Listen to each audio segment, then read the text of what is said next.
thank you for tuning in here to ColoradoSports.TV for Saturday night football. It's a Saturday afternoon football, rather. It's a beautiful day here in Aurora Public Schools Stadium here in Aurora, Colorado. There was a major hailstorm, but you never would have told it could have happened here as the sun has now come out. And these sights and sounds are brought to you by Colorado Sports TV as tonight's matchup between the Englewood Sharks and the home team, Denver Sharks. Oh, so I say Englewood Eagles and the Denver Sharks this evening. Both teams have won some games. Both teams have also lost a game to start the season. The most notable last game for both teams, the Eagles got a very big win the week prior to the Memorial Day weekend. And the Sharks had a big loss against the Colorado Greyhawks a week ago. But they looked to rebound and bounce back. I'm Sean Boyd here, brought to you again on ColoradoSports.TV. I'm joined with Hunter Fillmore here. I didn't get your last name, so I wanted to make sure you said it for yourself, though. But so Hunter Fillmore is here with us. We've got our Scott Sledger in here in the booth with us. Sledger's in the booth with us, making sure everything goes right, producing. And we're going to get this thing started. It looks like the Eagles will be kicking off to start tonight's matchup or today's matchup versus the Sharks. The Sharks are in their turquoise home uniforms with the chrome numbers, and the Eagles in their visiting white jerseys with the black pants and the accented green and black eagle numbers.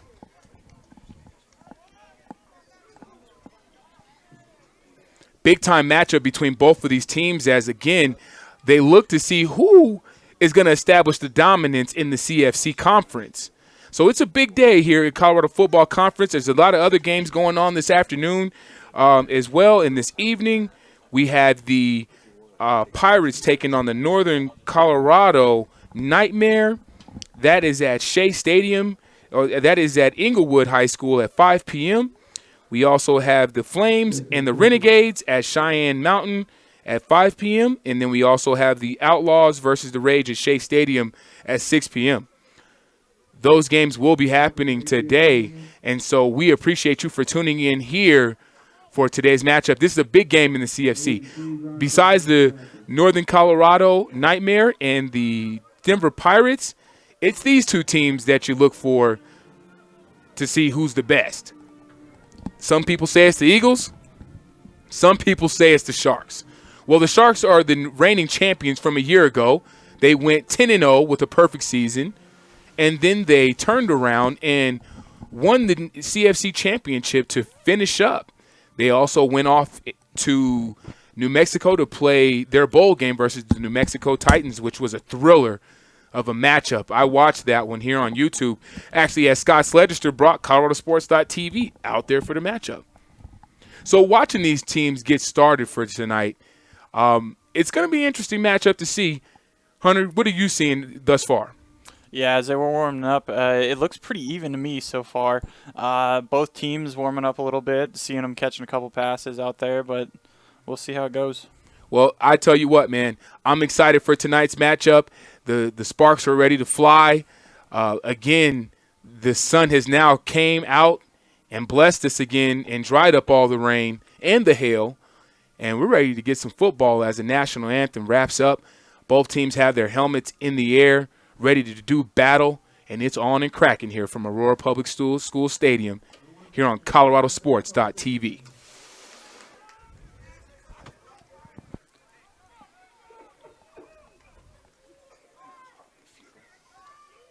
And so as we get things set up here,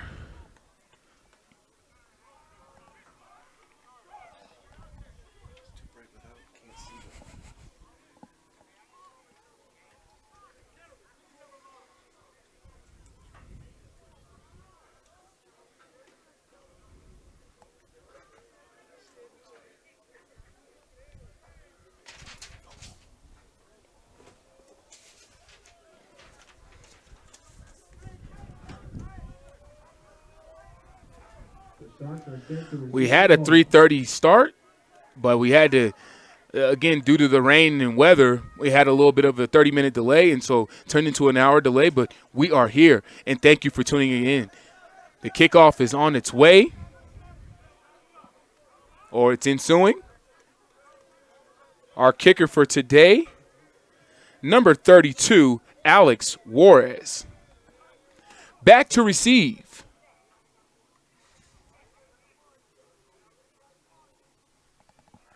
For the Sharks is number 0, Chance Chambers Walker.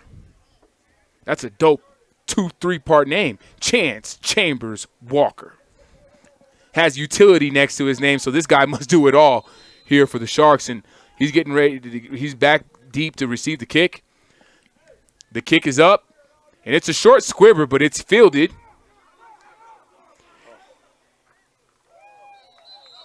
And he's down at the 32-yard line by number 82.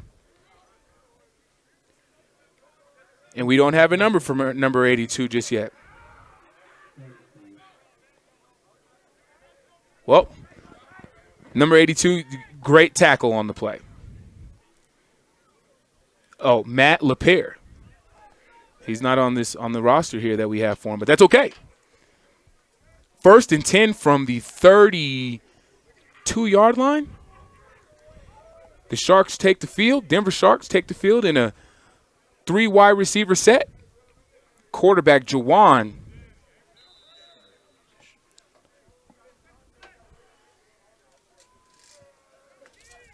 McFly hands it off to the running back, and he's stifled at the line of scrimmage by the defensive line of the Denver Sharks, number 53 and number 1 on the play, Tamiko Holguin and Ruben Estrada. Setting the defensive line for the Denver Sharks here, we have Justin Cole, Ruben Estrada,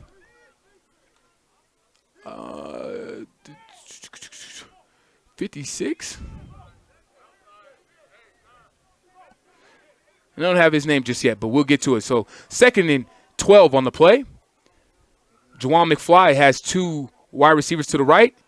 He looks right. He's got a man deep. He throws it for the big target, Travis Greer, and it's incomplete.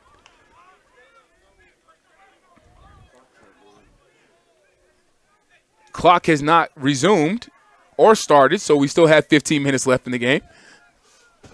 Maybe the referees probably have a different clock. And so now we have 3rd and 12 on the play. Justin Depew exiting the starting lineup, the big running back for the Denver Sharks, pioneering the game. Been around for some time now. Shout outs to Coach Sandman for it being his birthday today, as he roams the sideline looking at his team thinking, are we going to get off the schneid and get that bad taste out of our mouth from 2 weeks ago against the Colorado Greyhawks?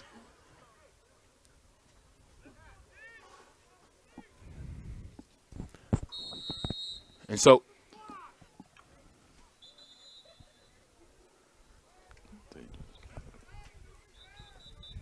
oh, gosh. So we have a little bit of a stoppage in the play as the referee or our field judge, that's our scorekeeper or our clock keeper down on the field, obviously has a different time than what we have on the board. But we have it now set at 12 minutes.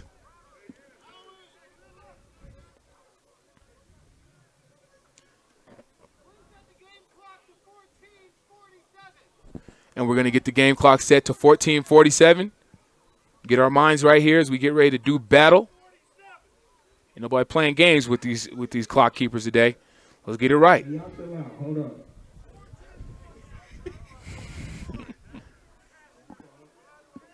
And our clock keeper will get it right. Just needs a few moments. So we had a little bit of a break in the action, and while we do have this quick little break, we're going to cut out for just a moment, and we'll be right back once play resumes here in just a moment on ColoradoSports.TV.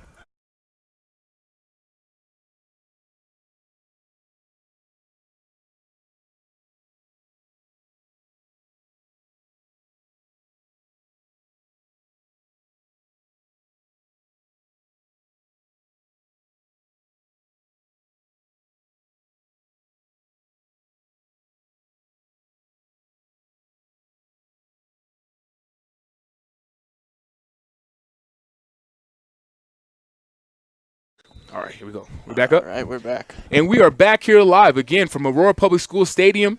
There is 14 minutes and counting here in the first quarter. Our score is tied at 0-0 between the Englewood Eagles and the Denver Sharks.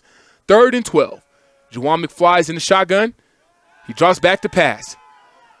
He's got a guy downfield open, and he completes it for a first down to number 81. Number 81 of the Denver Sharks with the completion for about 13 yards. And I'm going to find his name in just 1 second. And roster is out of order here, so I apologize. Number 81 of the Denver Sharks, I do not have your name here, but I'm going to assume with you being the wide receiver, you just made a big-time play that you deserve to be shot out. Let me see if I could maybe possibly catch your number on the your name on the back of your jersey. Number 88. Juwan McFly, first down. He drops back to pass again. Completes it. And he's still on his feet with a big-time gain out to the 35-yard line, and he lets the Eagles know it's a first down, Denver Sharks. Juwan McFly completes the pass to Marcus Crowder. Big-time reception on the post route. And they're back in the pistol and on the move. Juwan McFly hands it off to the running back.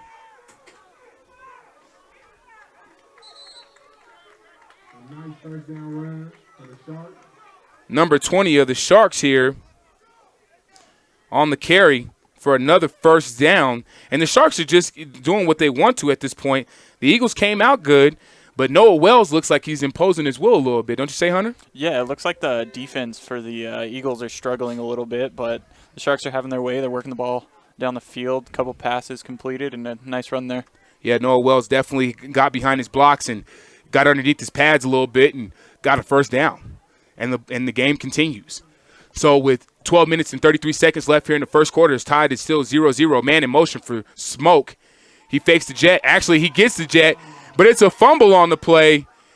And they now have shot themselves in the foot a little bit as the Eagles come up with the turnover early. Number 90 of the Eagles with the turnover, Anthony Marr Owens, picking up the jet sweep that was fumbled by the Denver Sharks. And the Denver Sharks already kind of have their heads down as they know they made a mistake there as they were on the move. So the Eagles offense takes the field for the first time.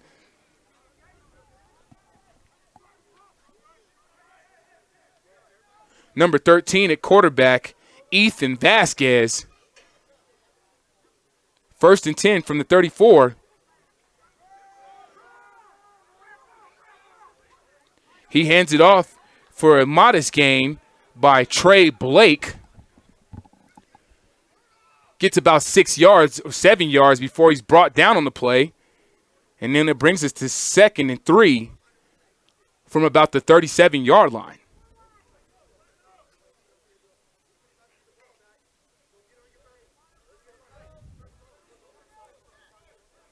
Vasquez under center. 2 wide receivers to the right and left. Fullback in the backfield. He hands it off again. And he's brought down for a 2-yard gain. And now we're looking at 3rd and 1 for the Eagles. Big time stop by number 56 of the Denver Sharks.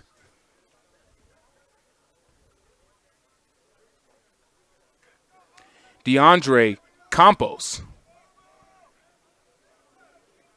Eagles come out with a three-man wide receiver formation, 2 running backs, 1 tight end.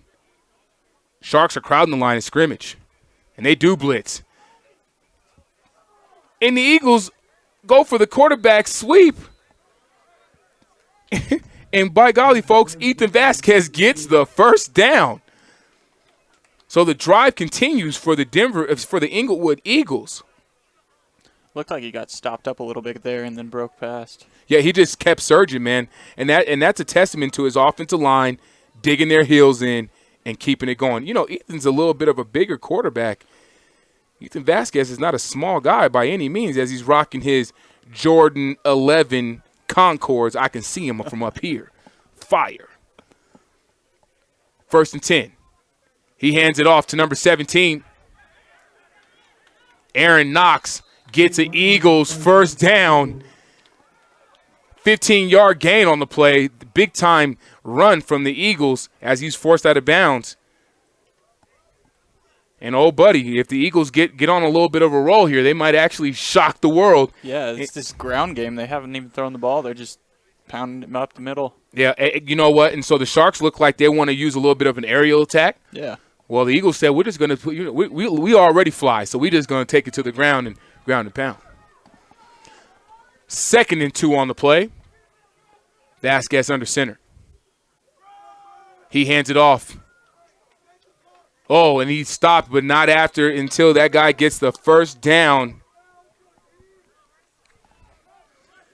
Aaron Knox on the carry.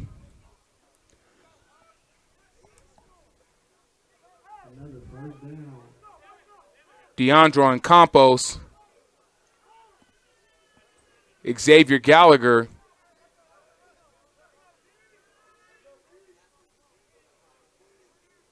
Vasquez under center, 1st and 10. He hands it off to the fullback, surprisingly enough. And he gets about 2-3 yards before he's brought down by that Sharks. That Sharks defense is playing stout against the run. They've given up a little bit of something, but not too much. Brandon Erickson on the carry.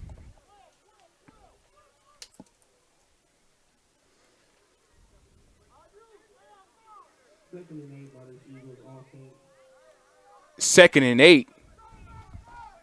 8 minutes and 47 seconds here in the first quarter. Still tied at 0-0 as the Eagles are on the march. Vasquez with the pitch. And the Sharks are there to swallow him up by committee. Couple of guys saying, no, no, no, no, no, my friend, not today. Number 40 for the Sharks is all over the place, and he's in there for the stop. That's Damon Roberts.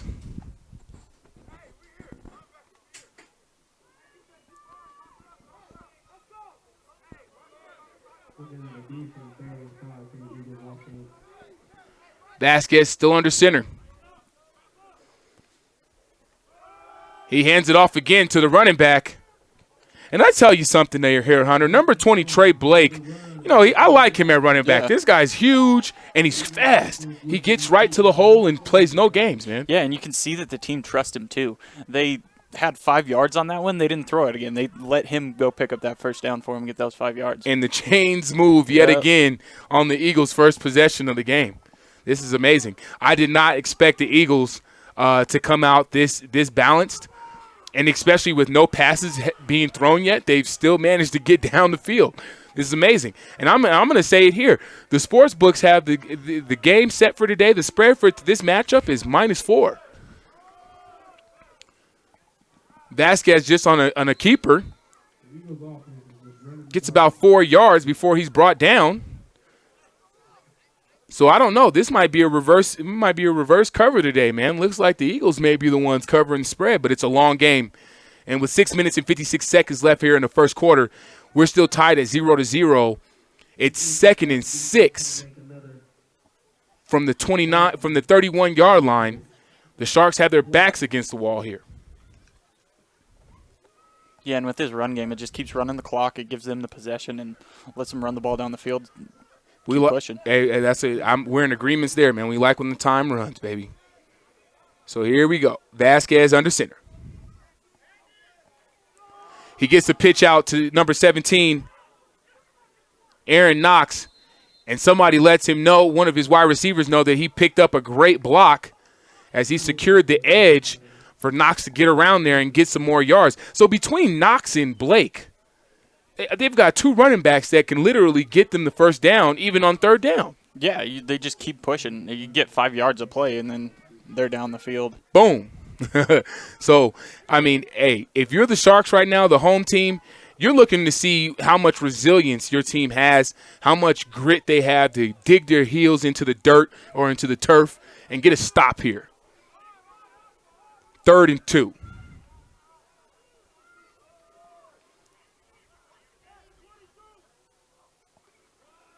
Vasquez hands it off to Blake, and he gets another first down after another 5-yard carry. And I tell you what, now he's down on the ground in pain, and that could not vote well for the Eagles as they're taking a look at him, and he's rolling around in a little bit of agony. So while they're taking a look at Mr. Blake, we're going to cut out for just a second, and we'll be right back here on ColoradoSports.TV.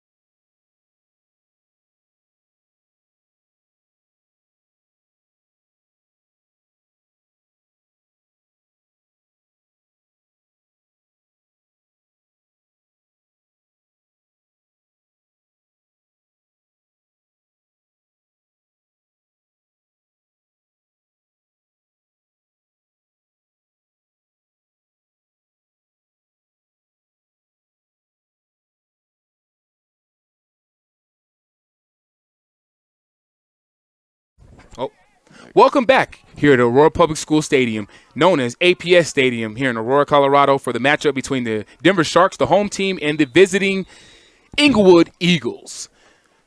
Vasquez is on the move, and he's under center yet again. One running back in there, and he gives it to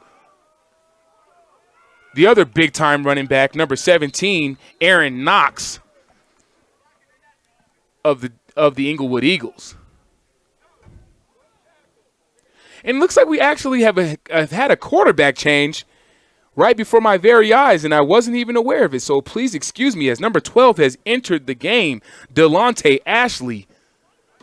Big old quarterback. Looks like Doug Williams and Steve McNair wrapped into one. This guy's huge. You have to think, if they change the quarterback, are they going to change their game plan after they lose that running back? Hunter, listen, man. Listen, you couldn't have been more correct, buddy. They're getting ready to open up the pass game. It's only a matter of time. Here we go. I couldn't even get it out of my mouth. You said it so perfectly. It was greatly lamented. And so he surveys the field. Delonte takes a look around at the defense and seeing what they have. Sharks have 3 down linemen, and so it looks like they're in a traditional 3-4. He fakes the handoff. He's getting pressure, and he drops it, fumbles. Ball's on the ground, and it's scooped up by the Sharks. The Sharks on the strippy strip, as the announcer calls it.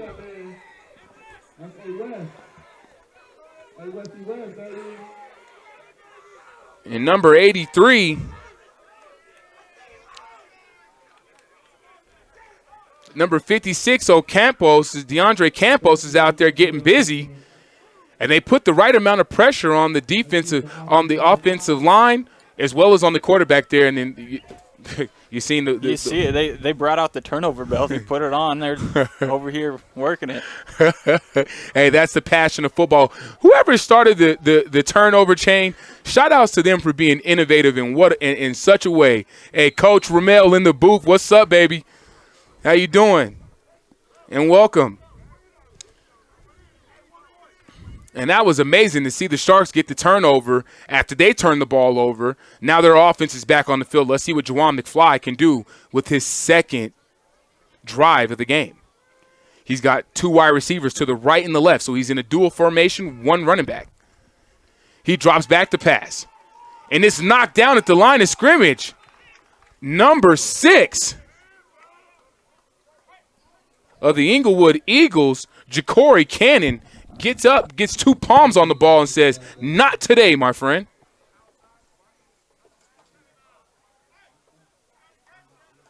And one of his coaches or players out there on his team, teammates just told him, you got to catch that. Imagine if he catches that, Hunter, what happens then? Yeah, it's already been a defensive game. There's 2 turnovers in the defenses. Both got down past the 30-yard line on each side. It's a very decent defensive game, and if that would have happened, it would have just contributed more to the defenses. You know, it's so funny to watch both of these teams here.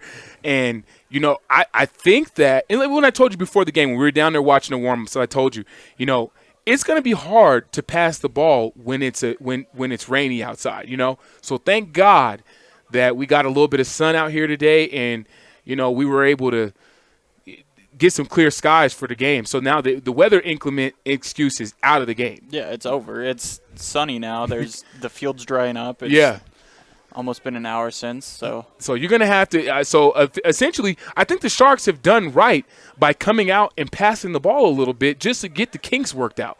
Because it's hard to complete a pass. I agree. But you look at their run plays, and one of them was a fumble when they're trying to hand it off. But they had that passing game going at the beginning. Well, you know what? They did have the passing game going. They got a completion on a post route, but they got a little cute in the red zone area running jet sweeps. You know, you get behind the big guys and run, man. Like give the ball to the guys who do the best with it, and let them spin. And now the Sharks are back on the 30-yard line, and we've got a little bit of break in the time here. It's still 3 minutes and 44 seconds left here in the first quarter, and our score is tied at 0-0.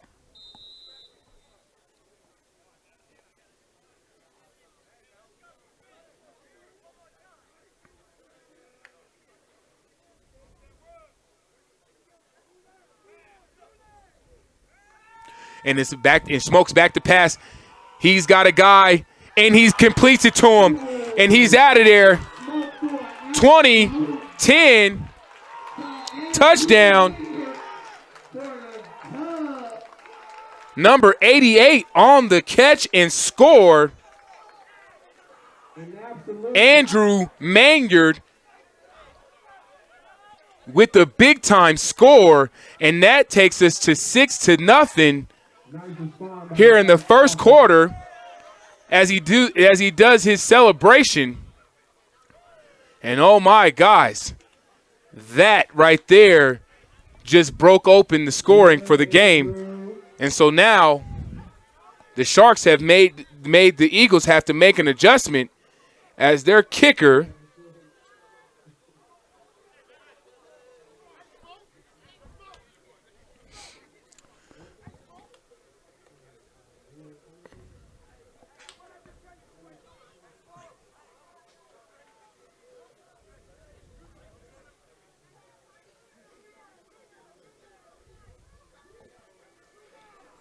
the kick is up, and it is good.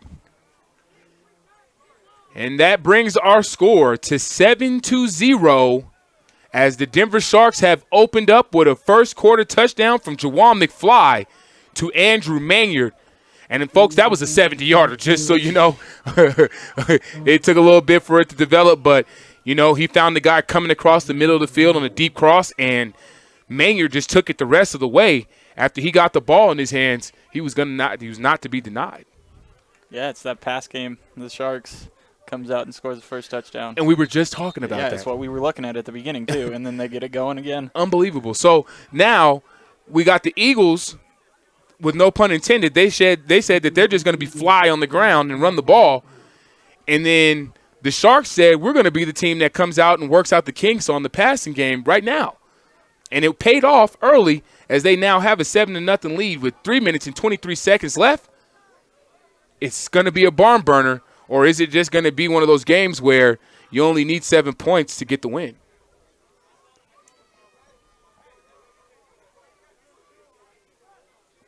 Number 15, Johnny Mendez, is the place kicker for the Sharks. And the kick is up. Durand Richardson gets the ball, and he's a burner. And he gets it out to about the 35-yard line before he is brought down by the Sharks coverage team. And now the Sharks come out with their second drive of the game. And let's see if they can get on the board in their second drive just as the Sharks got on the board in their second drive. So what do you think? You have to think about the defense, though. The defense was on that field for a really long time as they worked that clock. Yeah. And that was a really short possession by their offense. So that defense has got to be tired. So you have to look at that defense a little bit while this offense works.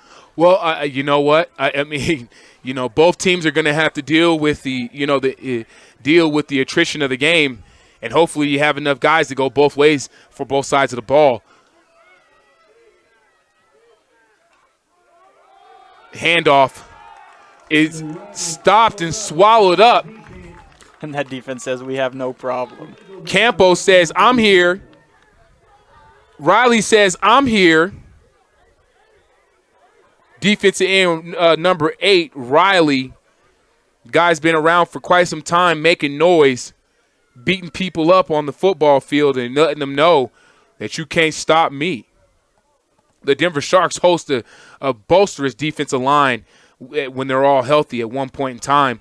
They had a guy named Weldon Guillory out there. This dude's just got old man game, as I call it, and he's a baller straight up. He's got the best motor for semi-pro football in the land. Booby Jones in the slot with the gold cleats, pink towel hanging off. Vasquez hands it off. Knox cuts it back, looks for a little bit of room, and he is swallowed up by that defense. The stop by number 42. Number 42 of the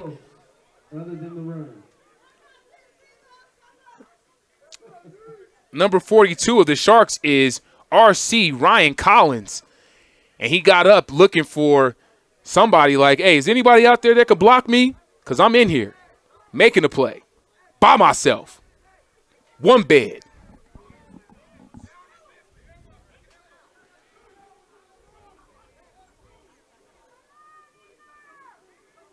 Ethan Vasquez back underneath the center. And he drops back to pass. He's looking for room, and he gets his boot smoked. He gets his boot smoked by DeAndre Campos, and number 3 of the Sharks. Let me just get this young man's name out here because he's balling. I don't got his name at this second, but that's okay. Let me get it back of his last name. Let me see if I can get his last name. I can't get the back of his jersey either.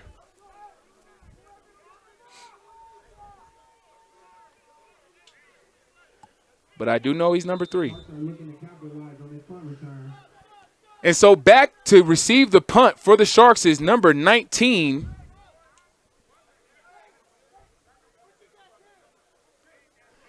Back to punt is number 21, Duran Richardson.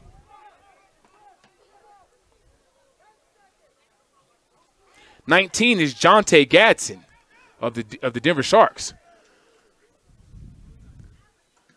And it's a beautiful punt by Duran Richardson. It's fielded. He breaks it back. He's got blocks.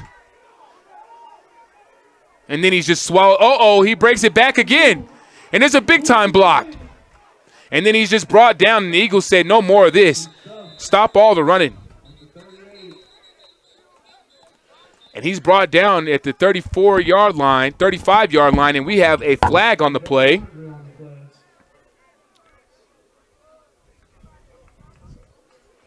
And so we want to find out what happened. So it was a hold.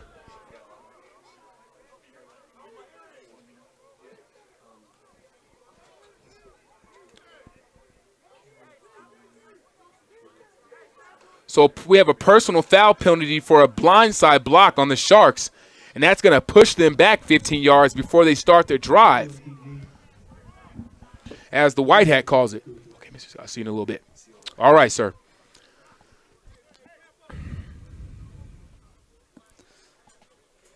And again, folks, I'm Sean Boyd, and I'm joined side Hunter Fillmore. All right. I got to get it right. I can't make sure I got to say that one time now. Hunter Fillmore in the building here with me, witnessing the Sharks and Eagles play from Aurora Public School Stadium. 58 seconds left here in the first quarter as the Sharks bring out their offense for their third drive. Score is at 7-0 from the 36-yard line.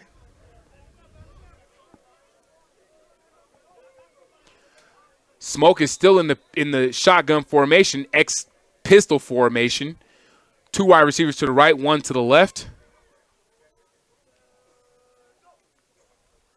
And he hands it off. And the defensive line of the Eagles says, no way, Jose, as number 51 is all in the mix. And number 48 of the Sharks had nowhere to go. DeHaven Domina just got swallowed up on the play. And the Eagles, number 51, was in there causing havoc from start to finish. Justin Cole.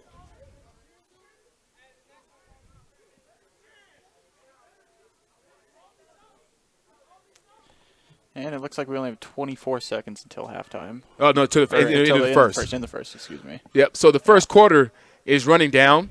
Sharks are out with 2 wide receivers to the right and the left. Smoke is in the shotgun formation. He draws back the pass. He's got a man in the flats. And the Eagles are right there. Number 53 is all over. Ruben Estrada, big dog in it. Him and number 35 he's all in the mix too. He's in everything but a wedding dress today. Holy smoke. And folks, that is the end of the first quarter. So we will switch sides of the field and be right back. Oh, are we going to go with a play? I think they're running it because of the clock problems at the beginning. Okay, well, we're going to keep it going. Third and 10 on the play. And then we have a false start against the Sharks. Somebody couldn't hold their water and was a little premature. So now we brings us to 3rd and 15 for the Denver Sharks. The Eagles don't mind them backing it up a little bit, huh, Hunter? Yeah. Both defense have been strong. Yeah. 7-0 right now. And so we have 3rd and 15 from the 32-yard line. Smoke is in the shotgun. He drops back to pass, skips one to his wide receiver, number 21, Crowder, and nobody was home. And that brings us to 4th down. The Englewood Eagles get the stop that they were looking for, keeps them in the game. Duran Richardson, not only does he double as the punt returner, but he also is the punter. So this guy can kick and catch at the same damn time.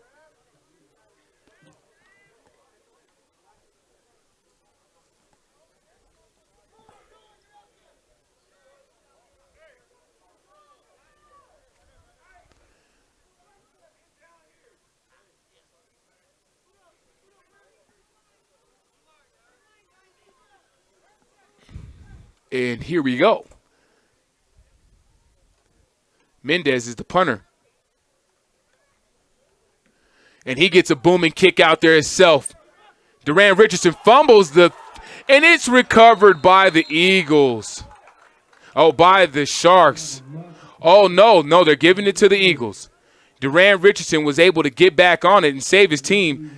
I'm pretty sure he didn't want to go over to the sideline knowing that he just gave up the church's money before Sunday.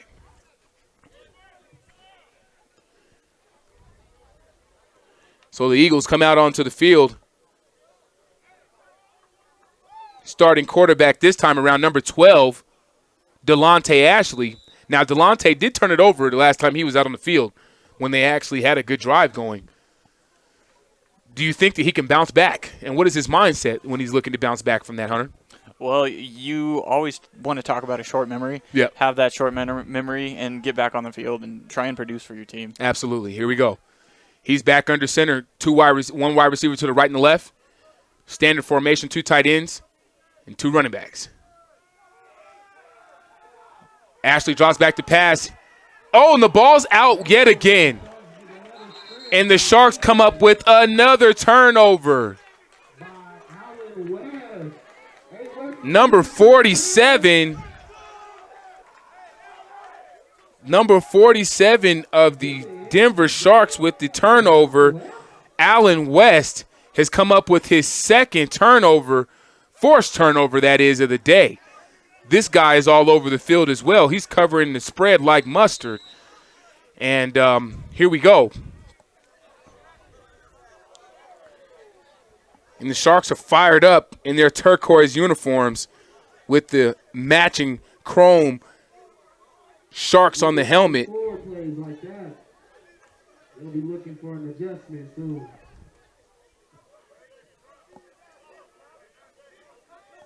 Sharks come out again in their pistol formation.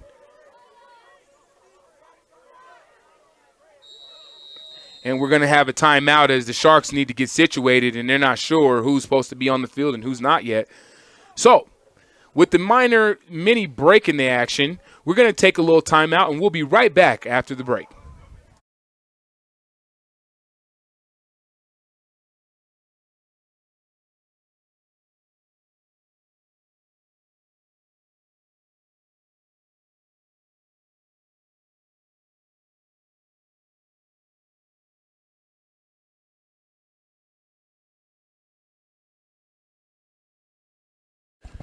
And we're back after the little mini break here. It's from the 40-yard line after the turnover, 1st and 15 for the Denver Sharks. So I guess they may have had a penalty after they celebrated the turnover chain. Smoke drops back to pass. He'll lose the rush. Gets what he can and gets out of bounds and even smashes into our photographer, Gene Jabrilski. We got to get him up off the ground, and Smoke's taking the time to even pick him up and make sure his favorite photographer got the good shots of him making the first down. That's unfortunate. We need to go. And so as the clock continues on, actually, we haven't had the clock start.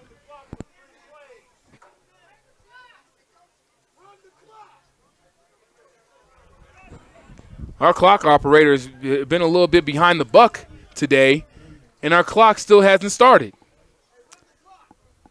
They told me they was running the clock on the field. Yep, it looks like they have the clock on the field. The back judge has it. All right, so I don't have the time, but I will be able to tell you where we are with the down and distance. That was 1st and 10 from the 19-yard line.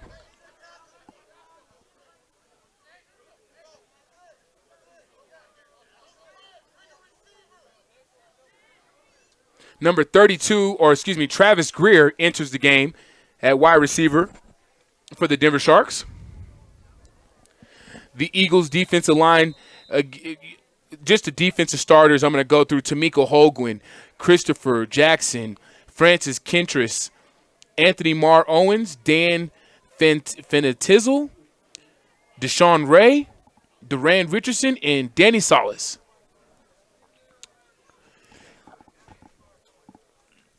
And now we have another break in the action. The Sharks are looking like we want to regroup and make sure we're doing this the right way. We cannot let another red zone trip out of our sights this time around. So let's see if they can. And it's a beautiful day here in Aurora Public School Stadium. Let me tell you, the sun is shining.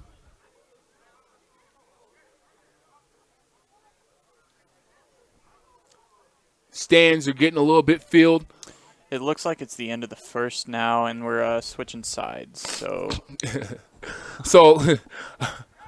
man, I don't know what we're doing here, but I like for them to get it together real soon, okay? Because I can't be able to provide for the listeners and the viewers of ColoradoSports.TV the way I want to without that clock.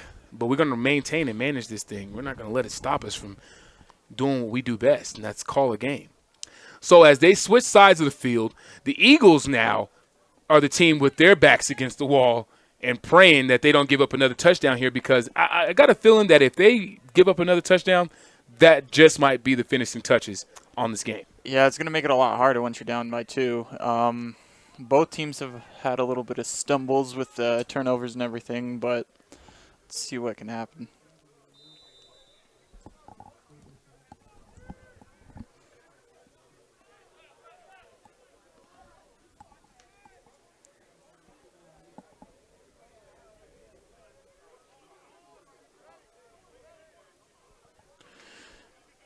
So, just got word that the Greyhawks and the Pueblo Steel will be playing tomorrow on UNC's practice field as Juwan McFly drops back to pass.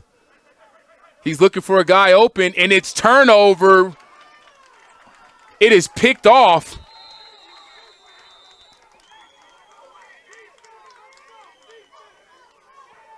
By number 23, the safety. It was tipped off the hands of the wide receiver. We got wide receivers out here laying the wood.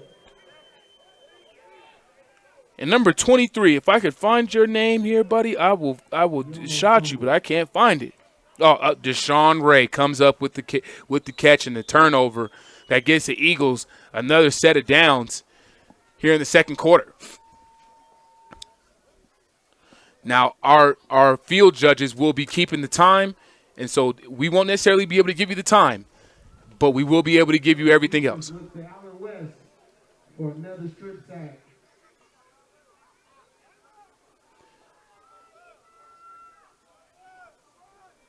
Ashley under center.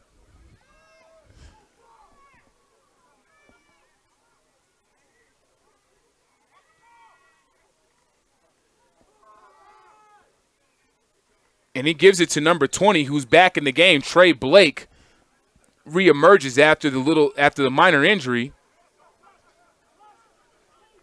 And that's what they're going to need. He was the one producing for them at the beginning of the game. Yeah, So yeah. if he can get back in there and get him runs like he was getting, that'll. No, you're absolutely right, man. They've got to establish something here.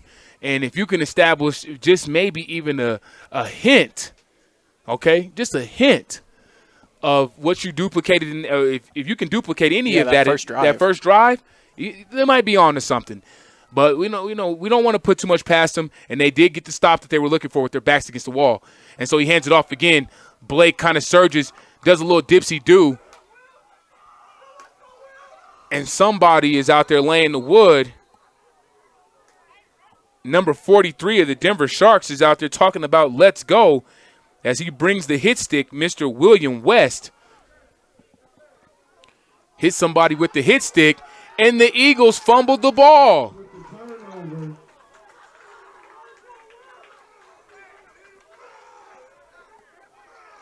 With the turnover, getting the fumble recovery is number 83.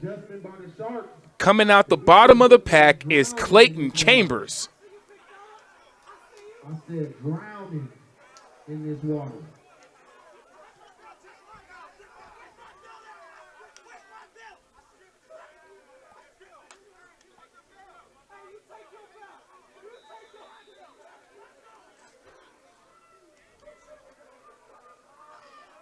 So Clayton Chambers with the strip, and then number 43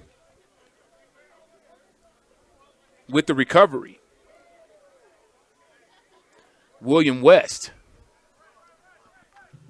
So this puts the Sharks in the red zone. They're within striking distance as they're on the 18-yard line looking to put some points on the board. What do you think is going to happen here, Hunter? Well, it looks like they're going with whoa, the ball's all over the place. Little crazy play there. Didn't look like they knew what they were doing. Whew. To imagine 3 turnovers in a row. Yeah. Like back-to-back plays of turnovers. And looks like we're getting a little bit of extracurricular in the secondary. Justin Depew stirring it up like this is Colorado football talk on Facebook. And when he hears this, he's going to know what I'm talking about too. Looks like they waved off the flag. Good. Let these guys play football, ref. Don't get in the way of what we can sell. We're trying to dance out here today. So it is 2nd and 10 from about the 18-yard line.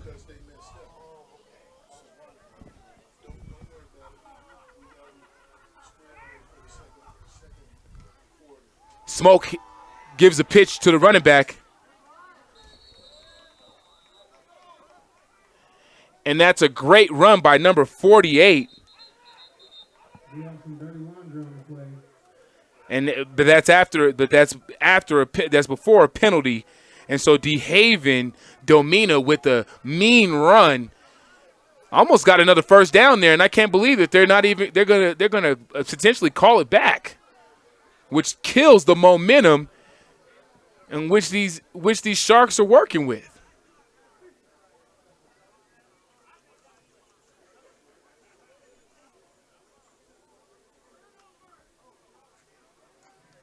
And this one's going to go against the Eagles. Going to back them up a little bit, and we're going to wait for the call here from the White Hat.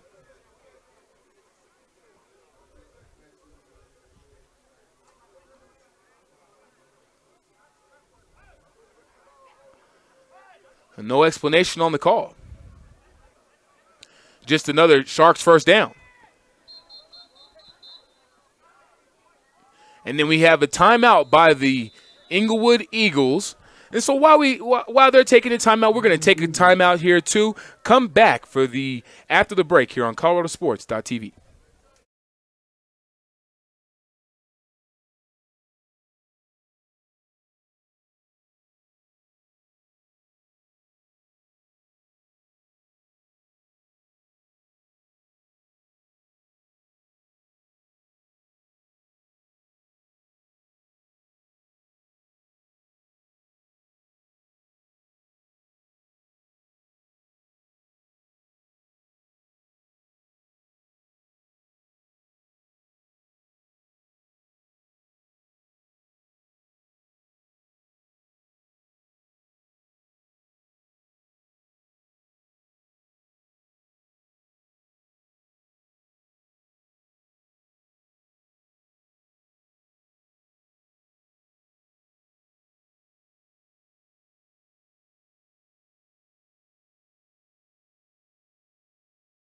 And we are resuming action back here at Aurora Public School Stadium. We have the matchup again. The Denver Sharks are hosting the Englewood Eagles. And our score is 7-0. Sharks. Leading up to the score for the Sharks, the big-time 70-yard play from McFly to Maynard is the only score in our game. Both teams have had ample opportunities with the ball thus far, and we've only got 7 points. And now we're going to get a delay of game here versus the Sharks. Excuse me, that's not a delay of game, but that's a legal man on the field, so they've got too many men on the field as the Eagles. So they figured, hey, maybe we could sneak a guy in there to get us to stop, keep these guys from getting in the end zone. By any means necessary, Coach. By any means necessary. Why not? Yeah, they're trying to build up that interior on that since they're inside that floor. Get as many people inside as they could. Unfortunately, a guy like number 56, who's a big guy, you can't really hide him too well.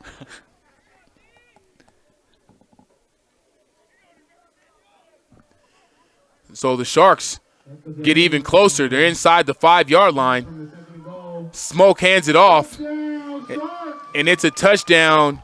Sharks, number 48, DeHaven Domina with the easy run, and boasts the score to 13-0 as the PAT team comes out. Now here it is. The Sharks, they've got a 13-point lead. The Eagles have been hit or miss on moving the ball. So this really makes me wonder how the rest of this game is going to play out, Hunter. Yeah, it makes me wonder, too. That Eagles offense, you can see that they're struggling quite a bit with those turnovers, and they just can't get much produced. And after that first drive, they just haven't had much going on with the injury. Yeah, and Blake has come back since then. Trey Blake has come back, and the kick is up, and it's good, which brings our score to 14-0. And the Sharks have now taken a 2-touchdown lead over the visiting Englewood Eagles. And I can't necessarily tell you the time, folks, but I know we're in the second quarter, and that's all that matters.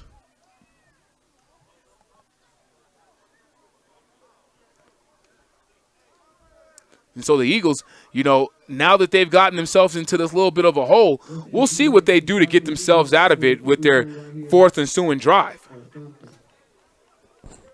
Back to receive the kick is Duran Richardson, their punter, punt returner, kick returner, and number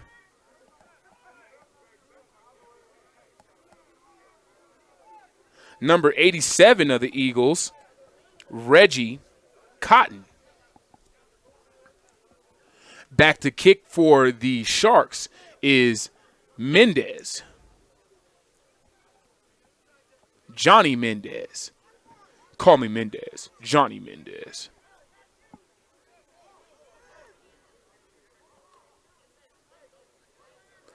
And you think with this type of a lead, you know, the Sharks can pretty much cruise from here. I know they're looking like they're probably going to cover the 4-point spread for today's game. And the kick is back.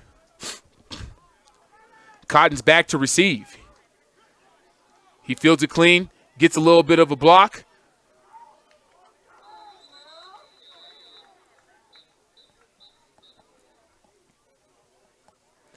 And he brings it out to the 32-yard line before he's brought down. 31.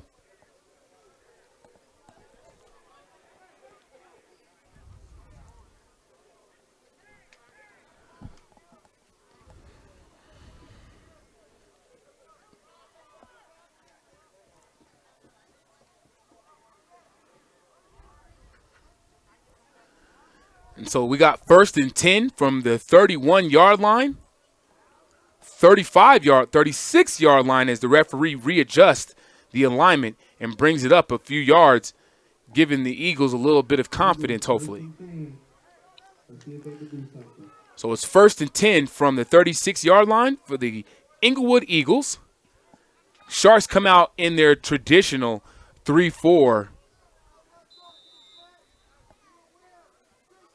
And actually, yeah, they've gotten into their 3-4 with a stand-up DN. Man in motion is the fullback. Ashley hands it off.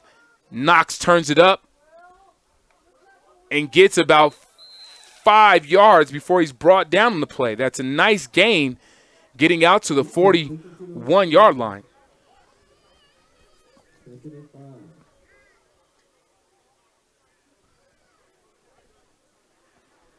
Seems like the Eagles are going back to that run game a little bit after those fumbles by the quarterback. Well, they look like they wanted to try to pass the ball and do something different than what got them to where they're going, or where they were going, rather. And then after that, it just went all downhill for them. I mean, it just got bad and then got worse, okay? Yeah. I mean, but, again, you have to open up your playbook some. You can't be so one-dimensional. But if it ain't broke, don't fix it. Knox gets the pitch. He cuts it up. Somebody whipped bad in the backfield back there. Who is that? Number 52 of the Sharks, Jesus Alvarez, tackled all air.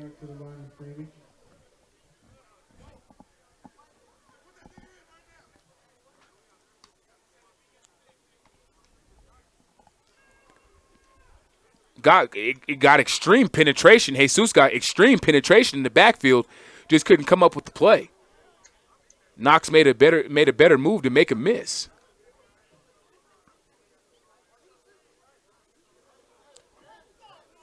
Ashley's still in at quarterback. He's under center. It's 3rd and 3 or 3rd and 5, and the ball's batted down at the line of scrimmage.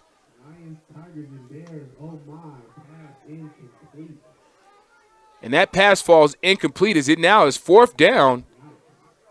And it looks like the Eagles are going to punt the ball. They're not going to stay on the field and try to get some momentum established here. Back to receive the punt. Sharks looking to capitalize on a nice punt return. To the right, fellas. For the Sharks is number 19. remnants of a Ryan Switzer.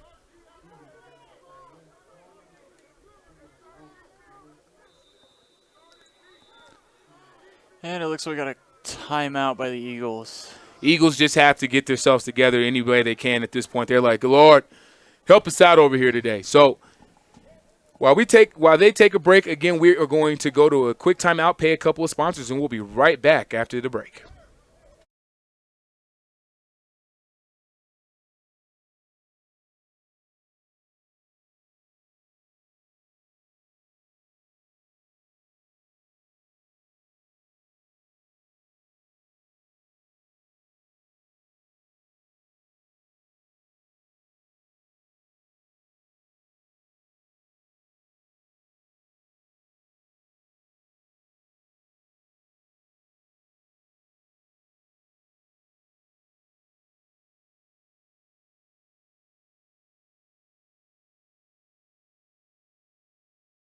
All right, we're back right after the break. That was a quick timeout. We wasted no time in getting gathered. Number 12 of the Sharks is also back there with Jonte Gadsden. Duran Richardson with the punt, and he gets a booming punt up. And it takes the Eagles' bounce, and he picks it up off the bounce and almost gets it stripped from him.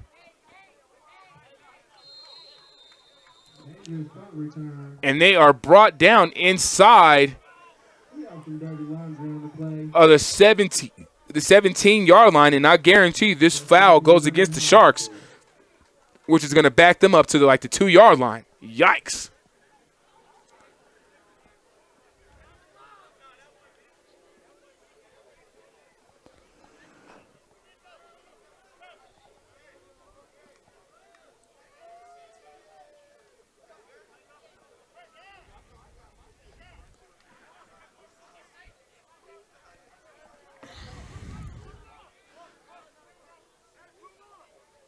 And we do have the penalty against the Sharks here. Just as I expected, it was going to be a personal foul penalty for unnecessary roughness.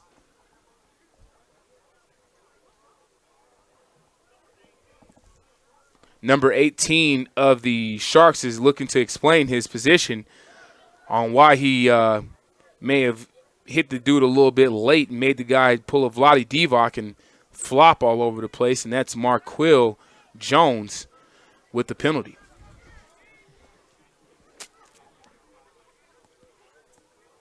So, again, that's going to back him up all the way to inside the 10-yard line.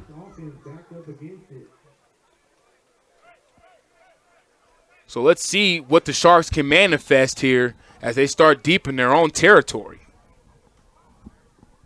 With the 2-touchdown lead, I don't think they look too worried. You wouldn't be too worried, but you'd be worried about getting that safety. Getting pushed up that far back, that gives them 2 points. Maybe a little bit of momentum. The problem is that they haven't really been stopped. Smoke gets it out into the flats, and it dies flat. No pun intended. And the Sharks' pass is incomplete. That brings us to 2nd and 10 from the 9-yard line. Yeah, it just looks like he overthrew the shorter receiver there. Yeah, it was a little high. For the guy, I mean, if the guy's got to jump off the ground, he's catching a screen pass. That play is doomed from the get-go. You know what they say, though? You touch it, you catch it. Ooh. Yeah, as a wide receiver, I don't agree with that all the time, man. I may have got my hand somewhere near it, man. It's only just because I'm that athletic or my hands are just that big, Get the guy a pass that he can work with so he can score you a touchdown. That's true. Get the playmakers the ball and watch them work. Travis Greer down in the bottom with the North Carolina spat. Pass is incomplete, falls at the legs of Marcus Crowder. Brings up 3rd and 10.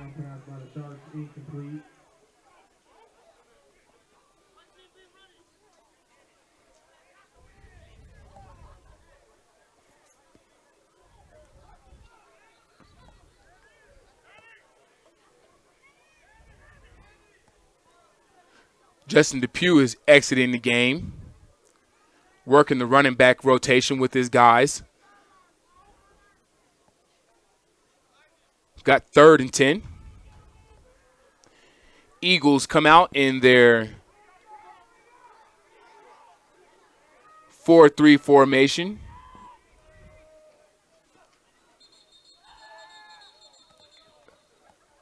Smoke was back to pass there. Obvious passing down. They were looking like they were about to execute a good play there. And maybe the Eagles got saved by the bell as Coach Sandman comes up with a timeout, and he's calling for 30-second and full minute timeouts like he's in the NBA. But Sandman, the timeouts are all the same. I know it's your birthday and all, but let's do this thing right, baby.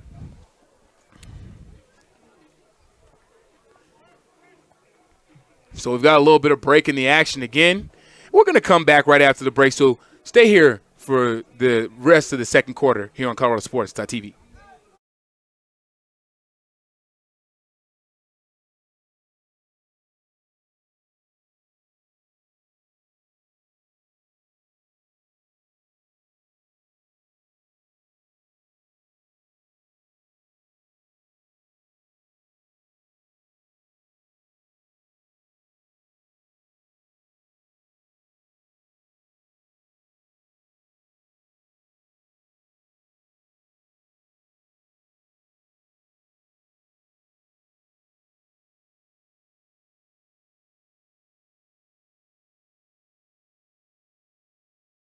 All right, back to the action here on ColoradoSports.TV. We are live at Aurora Public School Stadium for the game between the Denver Sharks and the Englewood Eagles. The Denver Sharks are backed up into their own territory. It is 3rd and 10 as our score sits at 14-0, Denver Sharks. Smoke is back to pass. He fakes right, pump fakes, and gets what he can and turns it into about a 5-yard gain before he's brought down at the 15-yard line. Well, it was down at the 9, so it would have been a 6-yard gain. But now that brings us to about 4th and 5. And, that's not an awful play for them. Since they're up, they get out of that area, give their punter a little bit more room to work with. You know what? That's a great point, Hunter. That's a great point. This gives them just enough breathing room where they're not backed up in their own territory to where you still can have a high snap and they go out the back of the end zone, be a safety. So, or a touchdown. So, there's a lot that can happen here. You just hope that they can secure it and get it out. Back to receive the kick is Duran Richardson. Punting is Johnny Mendez. Johnny. The punt is up.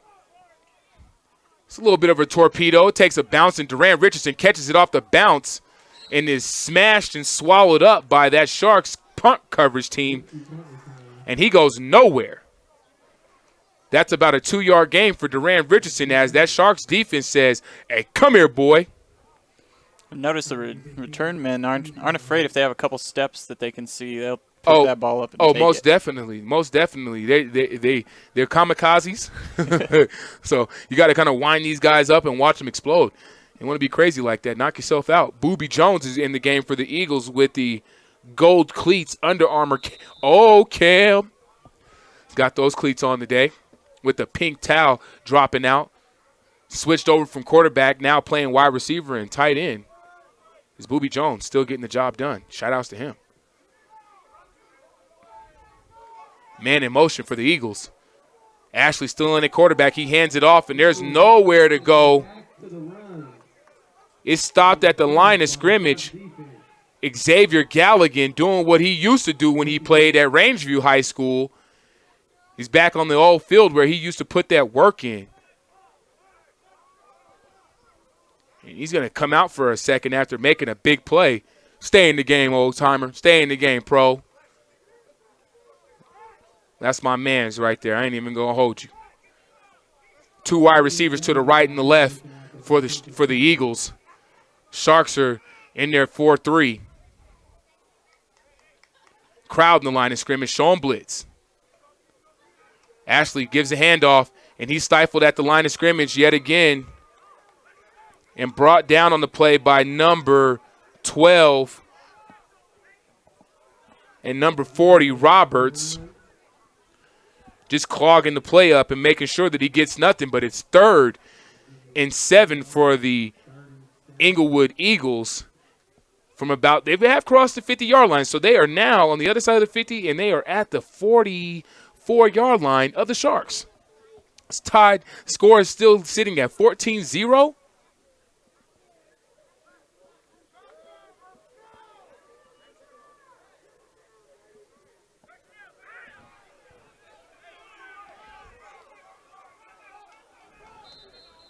And then Delonte gets up to the line of scrimmage, and the Eagles call another timeout. That's like their 7th timeout of the first half, but I'm not counting. We're going to take a quick break here as they get things situated. We'll be right back after the timeout.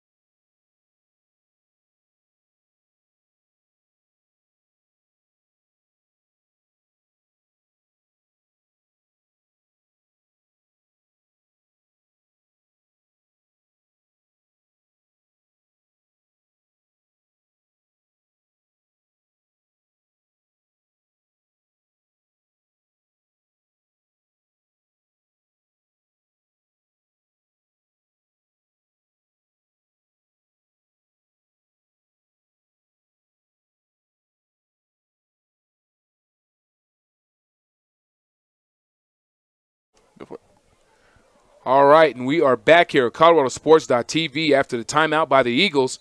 Our score still sits at 14 Sharks, Eagles 0. Eagles come out, 2 wide receivers to the right and the left, 1 running back. Delonte Ashley drops back to pass, swings it out to intended receiver Booby Jones. And they had a little bit of traffic in the area, so which leads me to believe he wanted none of that smoke.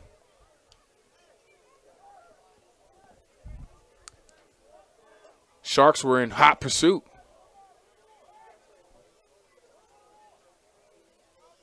And this is a totally different team that you've seen from a week ago in the Sharks. The Sharks just had a hard game against the Colorado Greyhawks, but they've come out and responded and not really looked sluggish, lethargic, and feeling sorry for themselves. They've definitely picked up the pace and, shown dominance against this Eagles team that can't seem to get anything rolling.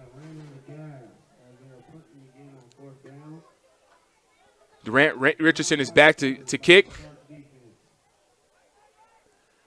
And the punt is fielded and knocked out of bounds by the returner.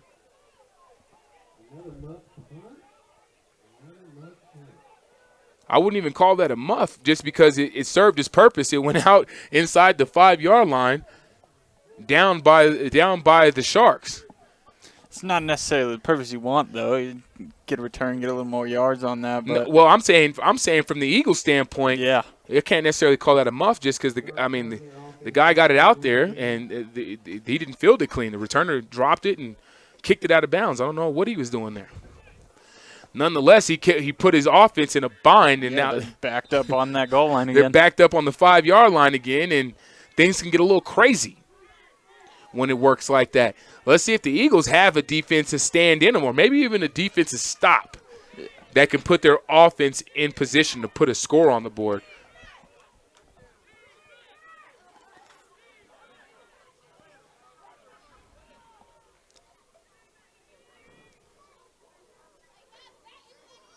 Smoke is in the pistol formation. He hands it off. Domina runs it, and the Eagles are right there.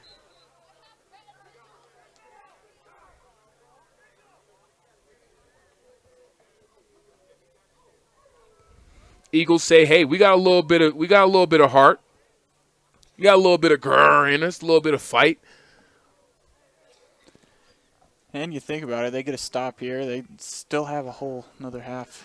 Now, if this clock is serving me right, we have 8 minutes and counting here in the second quarter, and our score is still 14-0. 2nd and 8 on the play. Denver Sharks are in their backed up against their own goal line, trying to fight their way out. Juwan McFly looks over the defense. He drops left, passes it out to Crowder. Crowder cuts and, oh my gosh, he's got space and he's gone. 40,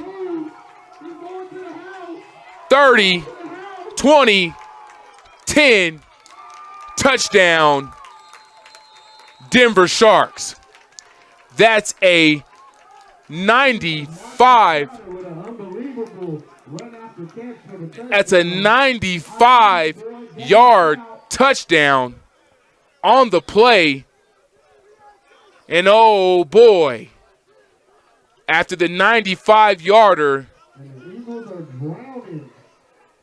we now have the Sharks opening up the floodgates a little bit, and our score is 20-0 Denver Sharks. Whoa, baby. What a pass and catch from Juwan McFly and Marcus Crowder taking it the distance. That's a 95-yard passing completion and run. So basically he caught it about the 20-yard line and took it the rest of the way? Yeah, it looks like those deep passes are working out for him. Deep post. Yeah, they throw that post. Receivers make a move. They run down the field for a touchdown. Holy moly. This dude just ran 80 yards for the score. The kick is up, and it's good. But it looks like there's a flag on the field. I'm pretty sure the Sharks will accept that.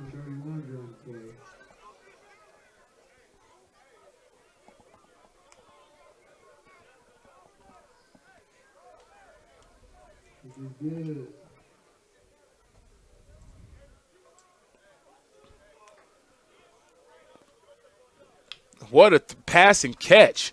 Juwan McFly, yet again, young smoke, just dropped back in his own red zone against his own goal line, drops a dime, and watches wide receiver Crowder take it the rest of the distance. And folks, that is the third score of the game. The first score of the game came from a deep pass. So Juwan McFly literally has two 70-plus yard pass and catch touchdowns today. Yeah, and you can't credit it all to him. Those receivers, he throws like a 20-yard pass. The receivers do the rest of the work. And Hunter, he has 200 yards on two catches. On two passes and two touchdowns does he have 200 yards. That's a stat line that's never been heard of. Holy smokes. You got to give those receivers a little bit of credit, too. Though. Oh, hey. I'm a receiver first. So all the shout-outs to the receivers. Manyard, number 88, and number 21, Marcus Crowder, for doing what they do best and getting a pay dirt. Johnny Mendez is set to kick it off. Durand Richardson is back deep. He's joined on side of number 1 for the Eagles, Tamiko Holguin, and he takes the kick. And the Sharks are flying all over the place, and they're hitting everybody but the referees at this point. I heard nothing but pads clacking. Yeah, it looks like the Sharks have all the momentum right now. Sharks are running with all the momentum at this point, man. And so the Eagles get it out to about the 26-yard line, 27-yard line. And as you heard from the announcer, just another booth over, the Eagles have been at a complete standstill, not able to get much of anything going out there, making it pretty easy for the Sharks to do what they want. And nothing comes easy in the game of football. The dread to dread connection. Ain't that something? I love it, man. This guy's the truth. I wish I could have thought of that myself. So we've got a new quarterback. Look like he's warming up. Number 11 of the Sharks, Austin Ruiz. He may be getting ready to go in for Smoke McFly. As the Eagles stay with the same quarterback, Delonte Ashley. Send a wide receiver in motion, fake the pitch, and hand it off to Aaron Knox. And he just fights for anything that he can get, and it's about 2 yards on the gain. Looks like the Sharks have kind of figured out that run game a little bit, and when you're one-dimensional, they can't do much there. Yeah, and you're absolutely right. Once the Sharks started to figure out what the Eagles were doing, it's been all she wrote from there. It's almost a foregone conclusion right now. What's going on with the Eagles? They've been so one-dimensional for one quarter with 6 minutes and 36 seconds left. Here in the second quarter, the score is 21-0. It's 2nd and 8 from the 29-yard line. Delonte Ashley is still in the game at quarterback. He's under center, one running back, 2 wide receivers to the right and the left. Durand Richardson is in the round. He gets the end around. He's looking for space, but he is swallowed up and dog slammed Number 47, Allen West, has been in everything but a wedding dress today. And this kid is out here balling.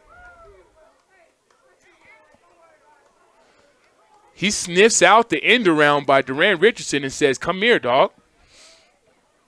Got to do a little bit better than that. See, this is the part of the game where it's going to get crazy for the Eagles, okay?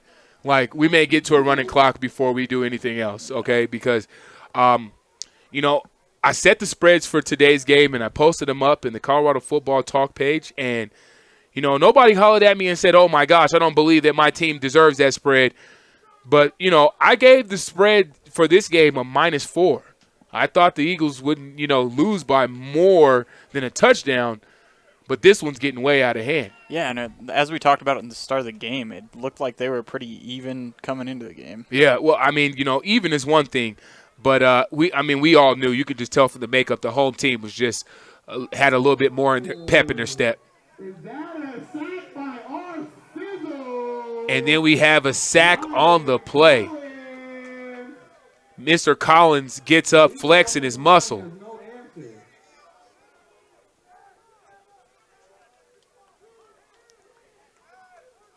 And here it is. The Eagles are stuck in their own territory. It's 3rd and forever, 4th and forever.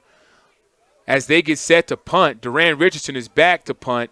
Two return men for the Sharks, number 19 and number 18. I love it.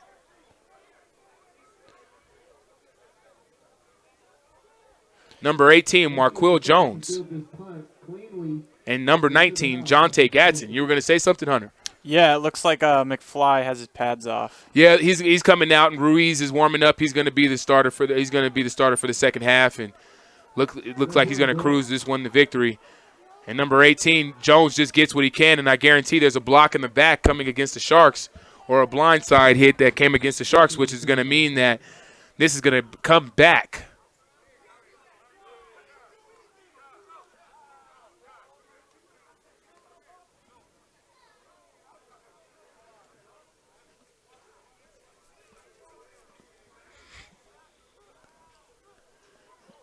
So it looks like Smoke is going to put on the headset and the clipboard and still stay engaged with coaching his team. You got to love that. Not just encouraging the team, not just being down there talking crap and egging the other team on. He's actually engaged in the offensive success. You got to appreciate that from Smoke McFly. And Ruiz is the new quarterback in the game. And it looks like they wiped off the penalty. No penalty on Campos for the blindside hit or the big-time block. Ruiz makes a check to his wide receiver. He tightens his gloves up like he knows he's getting the ball. Oh, man. It's a little bit too indicative. Ruiz drops back the pass, and he's feeling the pressure and brought down. Number 57. Or number 53 of the Eagles, Ruben Estrada, gets straight through the defensive line, or the offensive line, and brings Ruiz down for the sack. Looks like there's a false start on the offense, number 18. It gets better. So not only do you get a false start, but you give up a sack in the process. Whoa.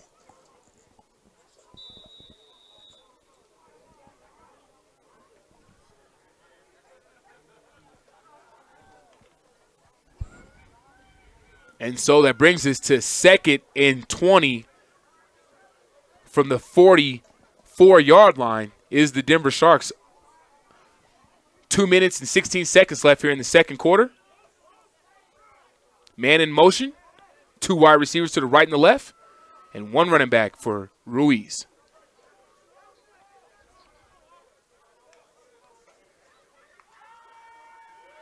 Ruiz is looking for somebody. Can't find anything as the Eagles get in the backfield again. Estrada and company all over it. Taylor Neshadal got into the backfield as well, and we have a timeout on the play. So with the break in the action, We'll take a timeout as well, and we'll be right back after the timeout.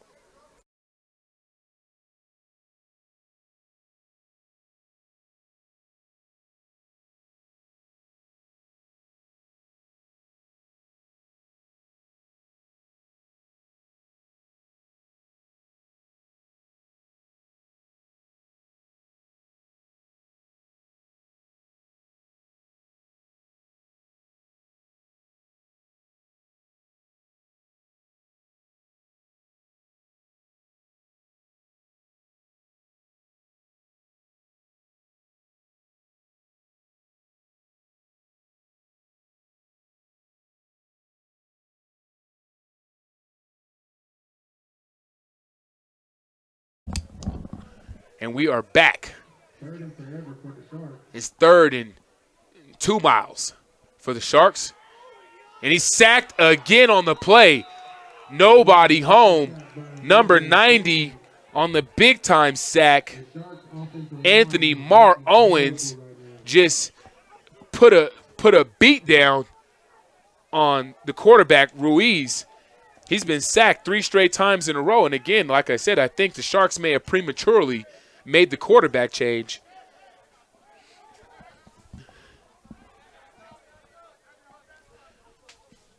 Because I don't know if they're going to get any more points with Mr. Ruiz in the game. Just yet. He's got to get his feet underneath him, and maybe it may take him a few plays before he can get his rhythm and get going. I don't know if you can put all the blame on him, though. If they're no, his offensive line. Getting back there to him. Yeah, his offensive line is definitely the problem. So his offensive line maybe is taking a few plays off because they switched to quarterback and they say, hey, we're up 21 points. We've done all we need to do.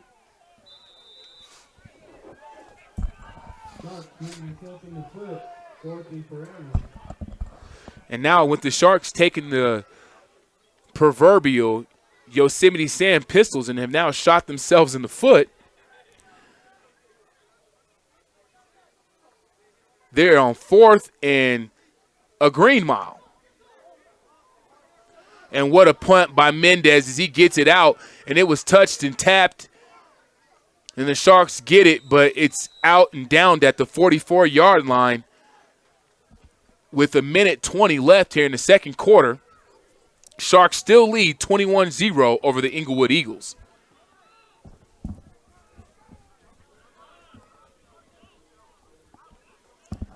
And this is the part in the game where, you know, the Eagles are starting to count their possessions and their blessings.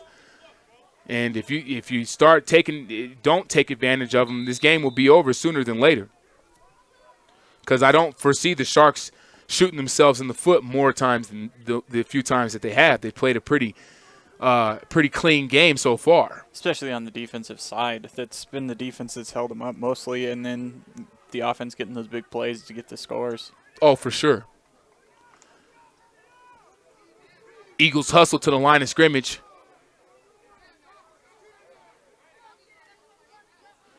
Delonte Ashley's in the shotgun this time around.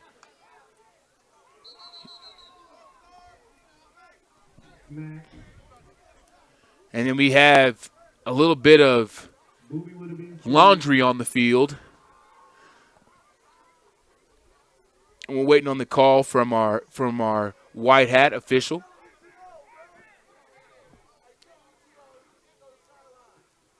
Booby 42.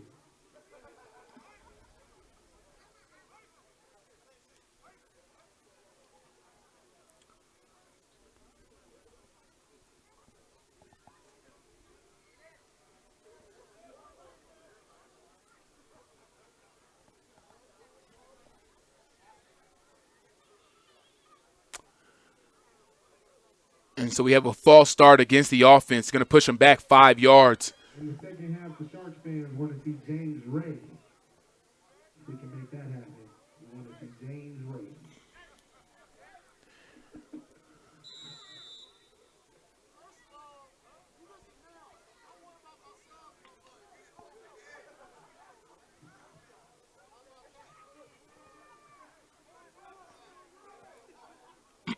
So, 1st and 15. 1:16 left on the clock. Why your hat got dust on the back of it?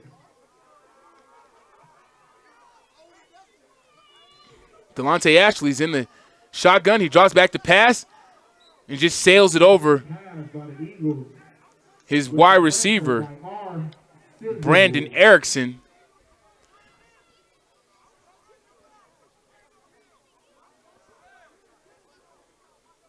Brandon Erickson was kind of open there on the slant. He was able to complete that, get a little momentum there for the visiting Eagles.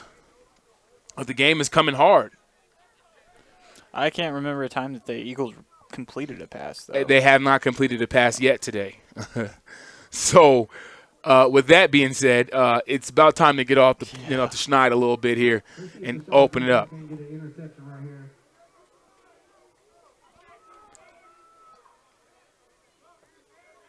Ashley in a shotgun. Wide receivers to the right and the left. Sharks are playing with their blitz. They're swarming them. Oh.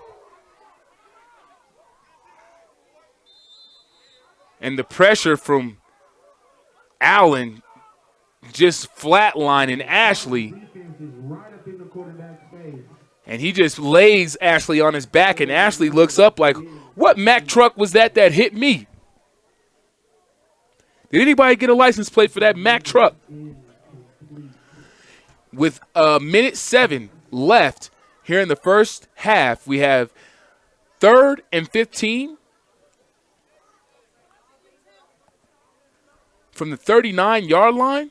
Scores 21 Sharks, Englewood Eagles 0.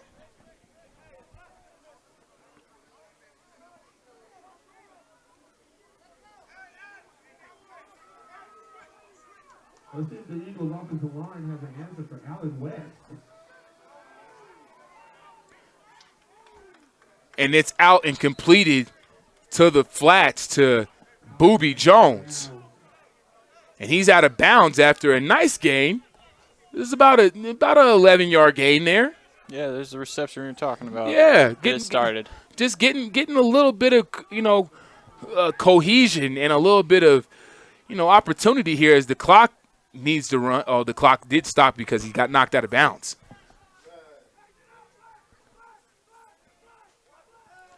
Ashley drops back to pass. He's looking, and he picks it. Oh!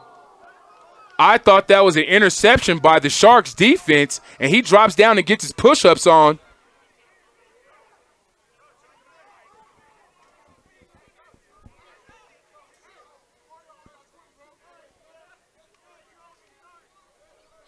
Number 36, Demario Hawkins, has an opportunity to go the other way with it and do the primetime dance, and he just puts the church's money on the ground.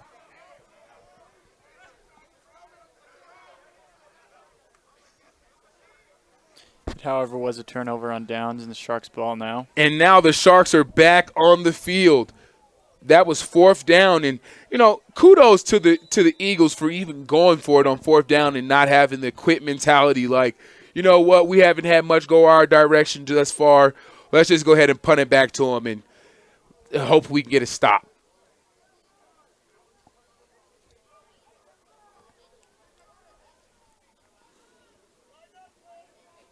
Sharks come out in a 5-wide formation.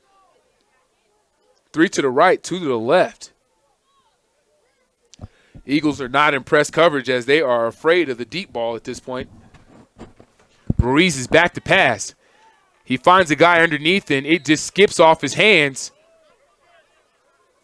Intended for number 13 of the Sharks.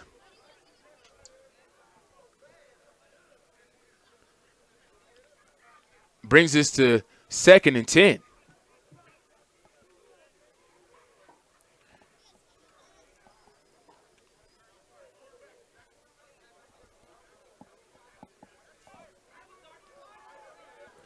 That pass was intended for Bryce Compton. Sharks come out in the same 5-wide. Ruiz in the shotgun by himself. He drops back to pass, looks for a completion, and it's off the hands of the wide receiver, number 17.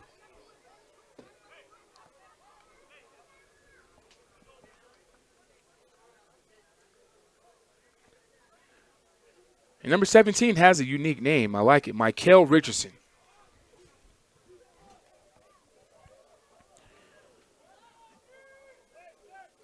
And we got a substitution at wide receiver into the game for the Eagles. For the Sharks is number 0.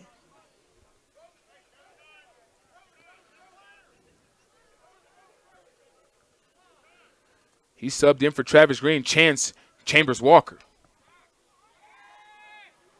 And Ruiz goes deep for Chance Chambers Walker, and it's almost picked off by number 27 of the Eagles, but to no avail. Nobody was home for Michael Friend.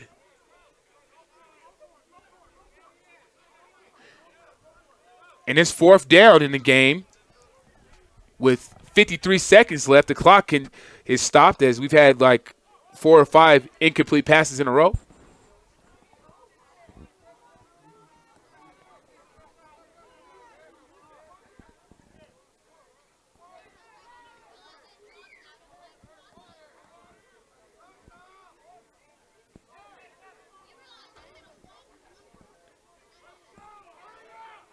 So the Sharks are telling guys to hurry up, but it's 4th and 10. 53 seconds left. Our score is at 21-0 Denver Sharks. And that's a penalty, and so we're going to get a delay game on the Sharks, back them up 5 yards, and let's continue this thing.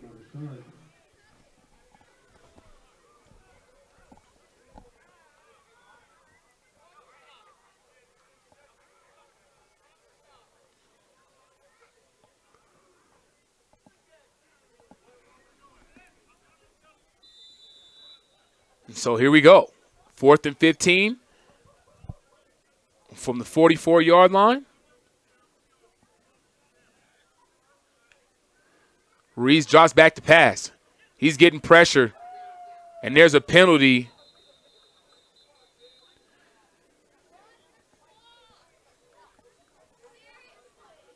And Austin Ruiz is swallowed up, and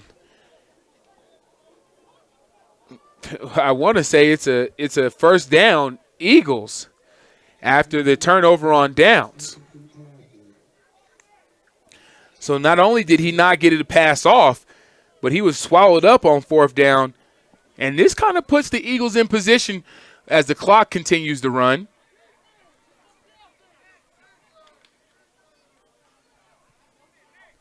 I'm a little bit confused as to why the clock would be running and a turnover on downs. It does look like the back judge still has the clock on his watch too. So that's the official time. I think the clock on the scoreboard's more for the fans knowing around what time it is. Around about time here, 1st and 10 for the Englewood Eagles, and they are on the 34-yard line, so they're in prime position. If they had a good kicker, they might be able to kick a field goal from here.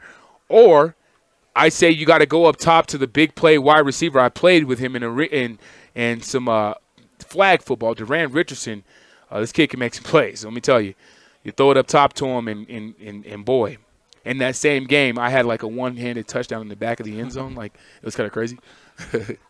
So while he was doing good, I was like doing good too, you know. All right, but we're going to keep it going here. Duran Richardson, number 21, down at the bottom of your screen, coming back into the screen after the mini timeout. This guy can flat out fly. He's always in the gym working out, posting his selfies of him sweating. Is that just like the new thing we do now?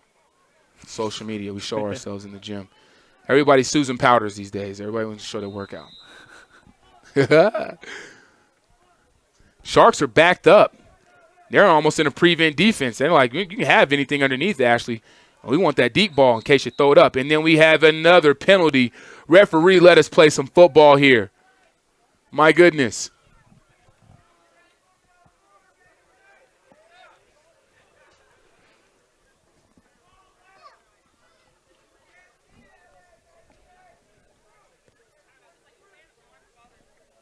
And so they back the ball up 5 yards for the delay of game on the Eagles. Coming out of timeouts, I've never seen so many delay of game penalties.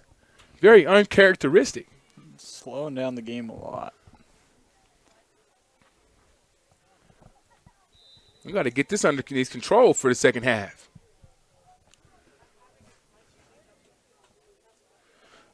And Ashley's in the shotgun.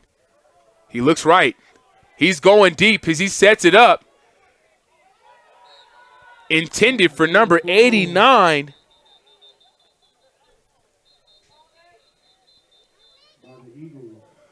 And it looks like we got a penalty in the backfield.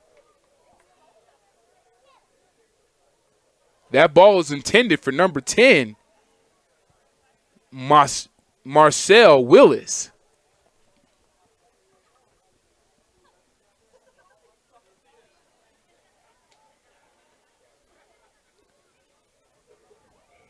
Personal foul against the Sharks. And with 7 seconds left, that's going to give them that 15 yards back, and that's going to put them on the 20-yard line. So now your playbook kind of opens up a little bit, but then it kind of condenses in the same sentence because, you know, obviously you don't want to run your deep threat plays.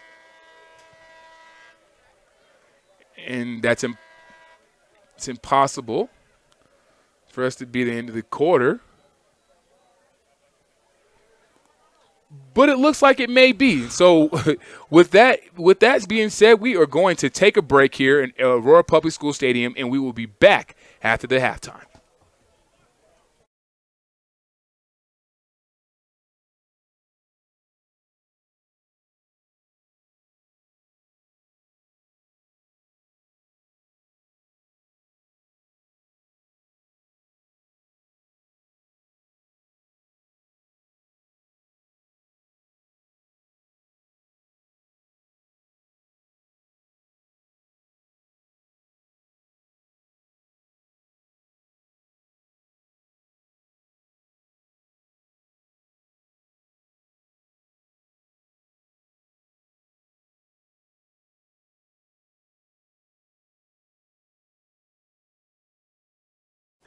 Welcome back to Aurora Public School Stadium. The second half is getting ready to ensue. Our score, 21 Sharks, 0 Englewood Eagles. To recap the first half and everything that's taken place to get us started here,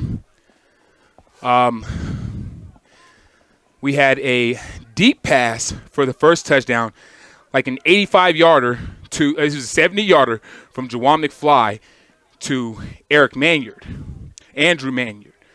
The second touchdown was an up-the-middle run by Amina. And then the third touchdown of the game was another deep pass from McFly to Crowder for a 95-yard touchdown. So Jawan McFly has 2 passes for roughly almost 200 yards and 2 touchdowns. That's a stat line that's unheard of for one half of football, but that's what's happened thus far, and those plays have led us to our score of 21-0.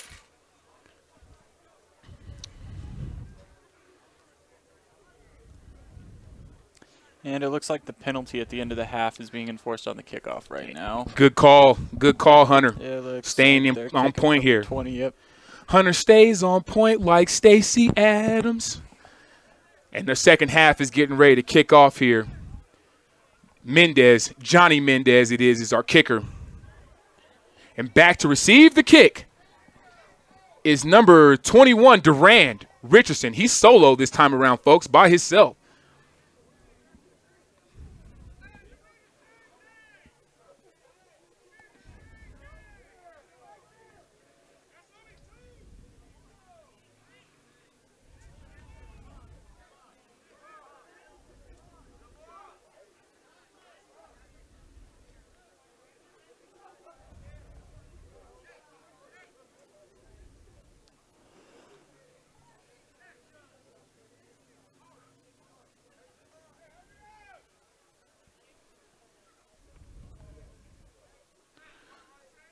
And we are waiting to get our chain crew back in position so that we can get this game back underway and finish up this second half of CFC football.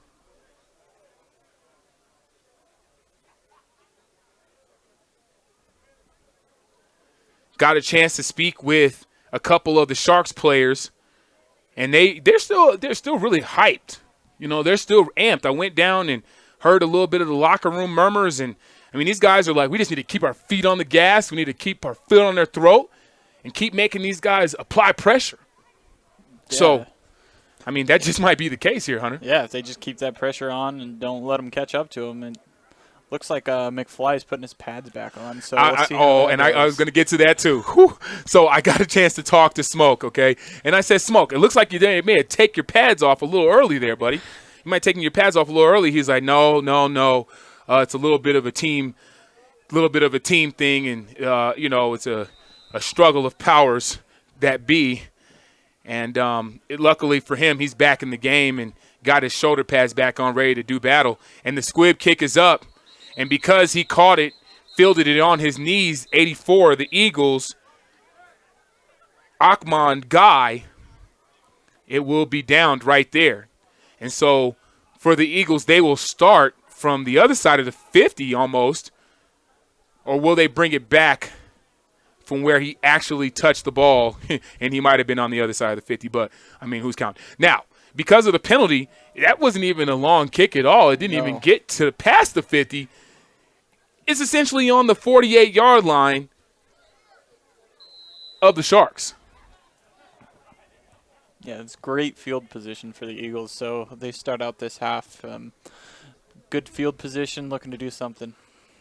And hey, man, if there is no better time than right now. The Eagles have to strike. They're not out of this yet. It's only a little bit. It's not an insurmountable lead that they can't come back from. 21 is not enough. Knox is on the handoff. He cuts it up and gets what he can before he's taken out of bounds or taken down for about a 2-yard gain. Brings us to 2nd and 8.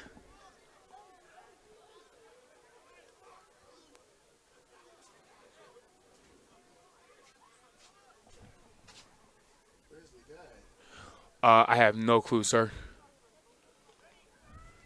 And ironically enough, we do, the timekeeper is not back, so we don't have the time, but we are in the mix. Handoff to Knox.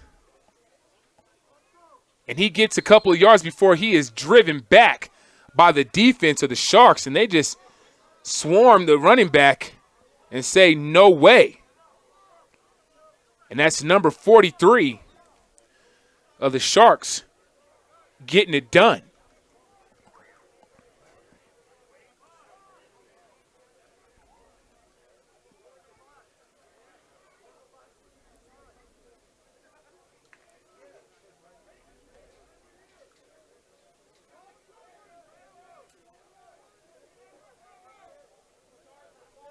.43, William West.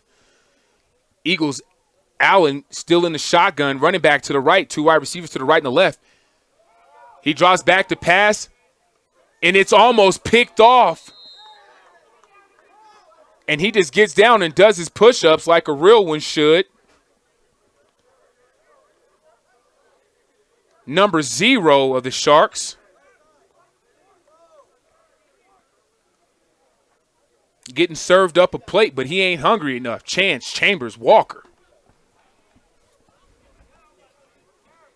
That gives us 4th and 8. They haven't been able to establish anything on the ground.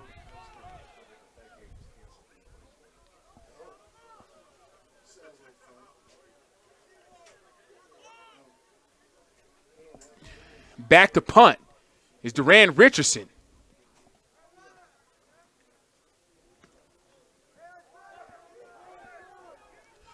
And it's a short kick, and it just bounces out of bounds. Duran Richardson gets what he can before the Sharks just allow it to just go out of bounds, and now they're going to take over the field with as if it was a touchback.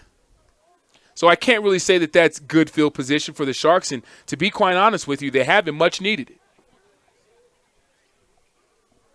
Yeah, the Sharks will be looking for another big play. McFly is not backing at quarterback. It's still Ruiz. Yeah.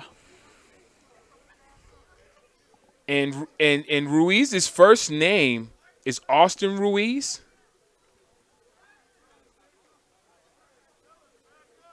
Austin Ruiz it is. He's back in the quarterback in the pistol formation.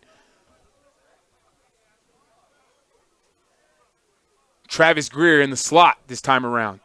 The handoff to the running back, and he's swallowed up and brought down on the play. No gain. Looked like a pretty low snap there, which affected the handoff a little bit. That didn't help him at all. And that gave way for Anthony Marr Owens to make a play, as well as number 4 Taylor Nevisdahl. They were all over the running back there. Gave him nothing.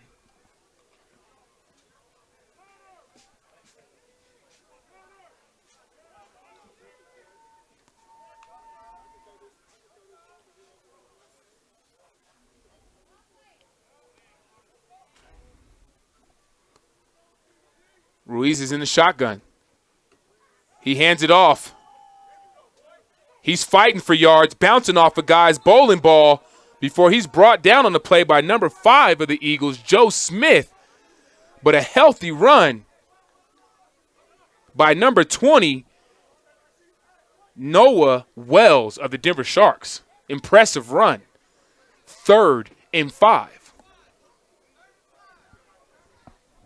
11 minutes and 28 seconds left here in the third quarter. Our score is 21-0 as the Sharks are still ahead. Oh, well. It hasn't been accurate the whole game. Completely destroyed my call.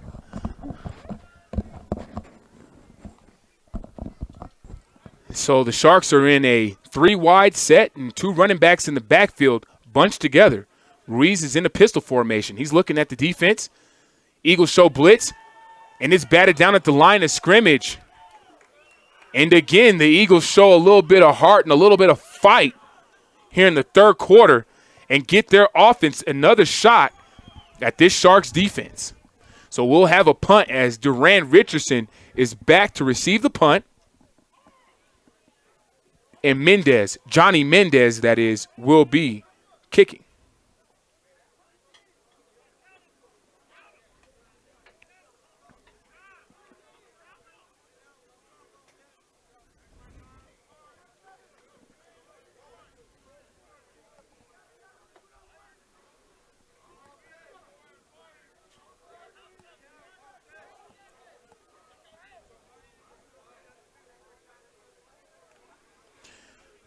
The punt is up and nearly blocked by the Eagles, and it gets a great bounce. Duran Richardson finds some space. He's zigging, he's zagging, he's got space, and he is brought down at the 35-yard line. What a solid tackle by the Sharks coverage team, because it looked like Duran Richardson was about to make a house call. Hello? Shout out to Stefan Mamuzic, number 10 of the Colorado Greyhawks. That's my guy.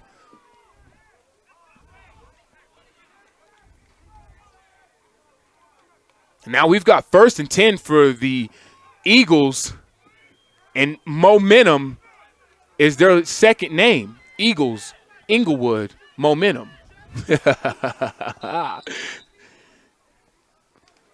But you think they've had all this field position. Can they do something with it now? You know, Hunter, even closer. You make that great point yet again, man. You've made like 7 of them tonight, and I can't keep up with you. But I mean, to be honest with you, you're right. They haven't had much fortunate when they've had good field position, and they get a completed pass, their first one of the game, from Delonte Ashley to Marcel Willis, and it's about a no gain on the play.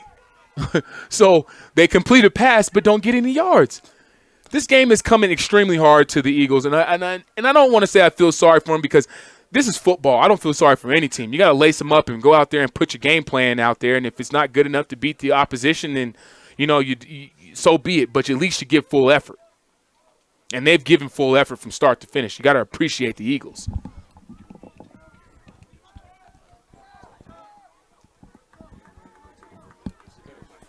Go for it.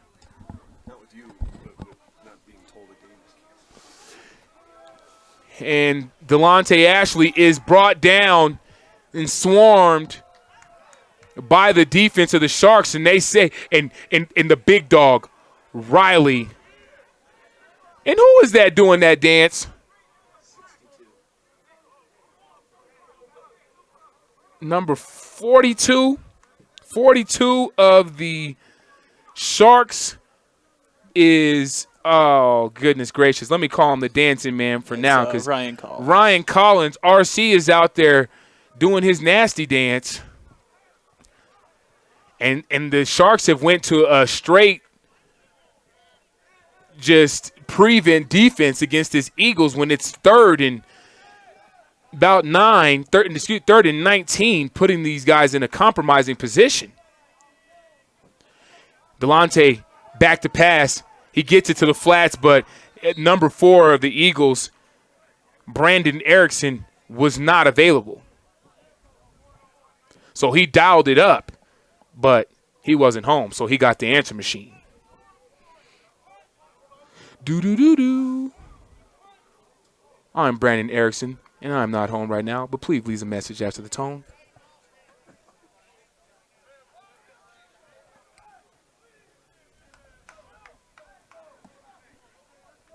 Then we have 4th down on the play.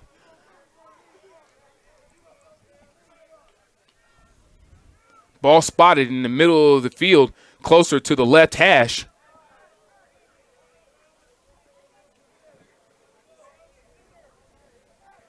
And that's another drive that the Eagles have just come short again, and they're on that other side of the 50. They just can't get anything going when they are on their opponent's side of the field. Absolutely.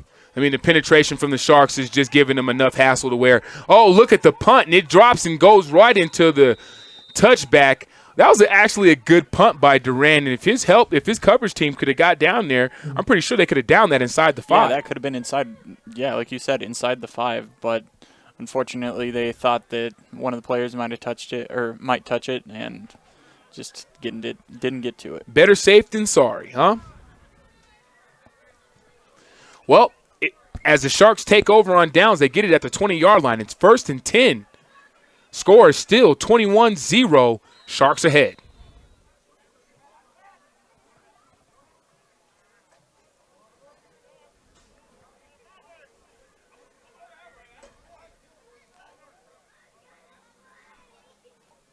Sharks still come out with Ruiz in at quarterback. Have 2 wide receivers down at the bottom of the screen. Most notable, Travis Greer, number 1, the big dog, with the golds in. All types of swag, drippy. And he goes up top to the big dog for the jump ball, and he's out of bounds when he attempts for the big-time catch, covered by number 27 of the Eagles, Michael Friend. And we've got an Eagle down on the play, and he's grimacing in pain. So while we have a little bit of a break in action, we're going to take a break here on ColoradoSports.TV, and we'll be right back in just a moment.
I'm Sean. I'm here with Hunter. Scott Sledger just got back here to the booth as the Blaze game was canceled. A little bit of a score update as we're here in the third quarter of the Sharks and Eagles game. The game over at Englewood High School between the Denver Pirates and the Northern Colorado Nightmare is 7-0 at halftime. Nightmare. And what a big-time tackle by number 28 of the Eagles, Danny Duarte, as the running back gets another first down and just keeps on trucking. And it looks like he may be a little bit hampered there after he got tackled on the play as number 20 of the Sharks. Number 28 on the tackle. And number 20 is Noah Wells, coming out a little bit suspect there, but we just hope that it's nothing but more than a little ding up, and he'll get right back in there and keep doing what he does best, and that's tote that seed. Toshi checks on him. His owner tells him to have a seat as the trainer goes and approaches him. The pitch is out from Ruiz. He hands it off to the running back. He gets a lot of good yards before he's stopped on the play. And that's another run by the Sharks by number 28.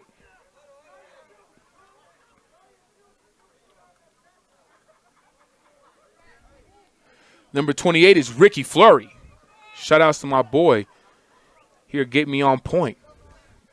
Give me these names real quick. Because I got to scroll through the roster to find them, folks. I'm sorry. But you know what? This is better than any other call because I've been able to tell you everybody's name in numbers. It's beautiful. Shout-outs to the binoculars, Bariska. He hands it off again, and it's a big run. He knocks over the field judge and says, get out of my way. Number 48, Demina says, I mean well. D. Haven, Demina says, I mean what I mean. Get out of my way, referee.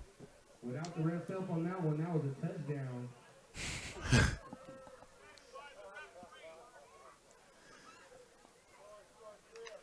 And so that gives us 1st and 10 from the 49-yard line of the Eagles. Still our score is 21-0, Sharks. Ruiz is in a pistol formation. He gets the snap. He hands it off again to the running back, and he just surges forward for a gain of about 3 yards. And it seems like the Sharks have kind of abandoned that pass game and gotten back to that run game, and they're seeing some success with that. Well, you know, the ironic part of that all is that they switch quarterbacks. The offensive line has not necessarily given the quarterback the time that he needs in order to get a sufficient pass off. So what they've done is they've went to what's been more comfortable for Ruiz coming out of a half, and that's to run the ball. Get something established. Justin Depew hasn't gotten a carry yet.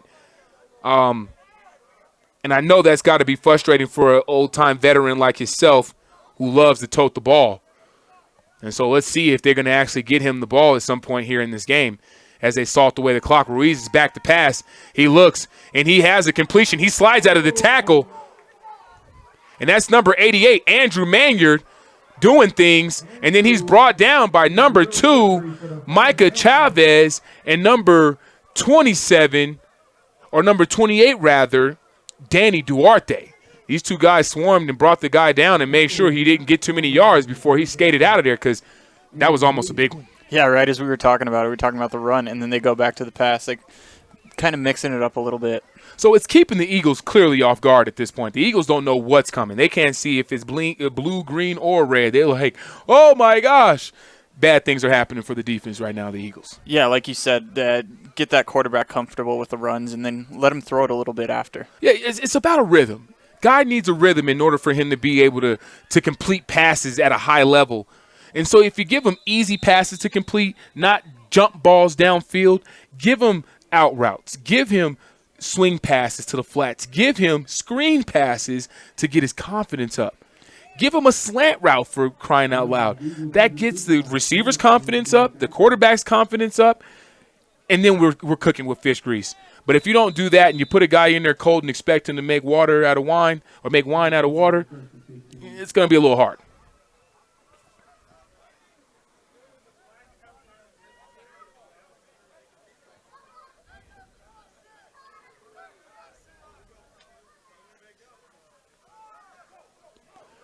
And he gets the run, and he gets out of a tackle as DeHaven Another strong run by DeHaven.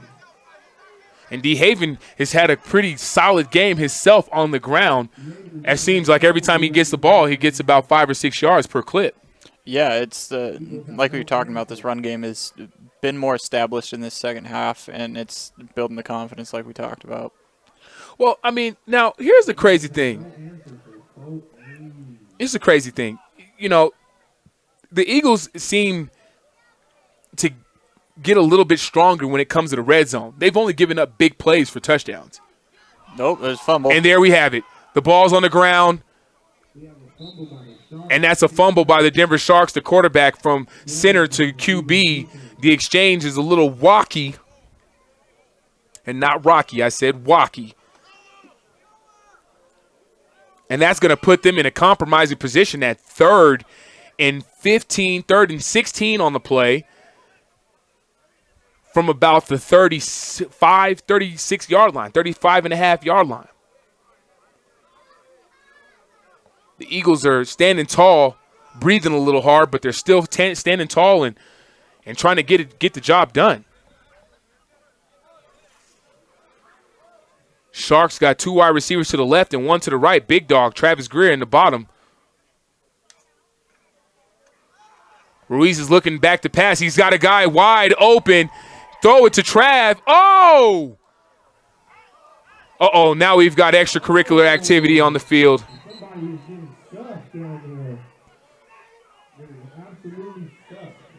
Linemen getting after each other, beefing a little bit, but you like it. Now, with the linemen being that far downfield, that should be a penalty on the Sharks. Number 71, Manny Martinez, cannot be that far downfield when we're talking about a pass play. In fact, I've had a big-time touchdown called back in a championship game because my offensive lineman was not even 3 yards down the field. Yeah, and we know he didn't run there after the play because he's not moving that fast. That's a great point, man. That's a great point.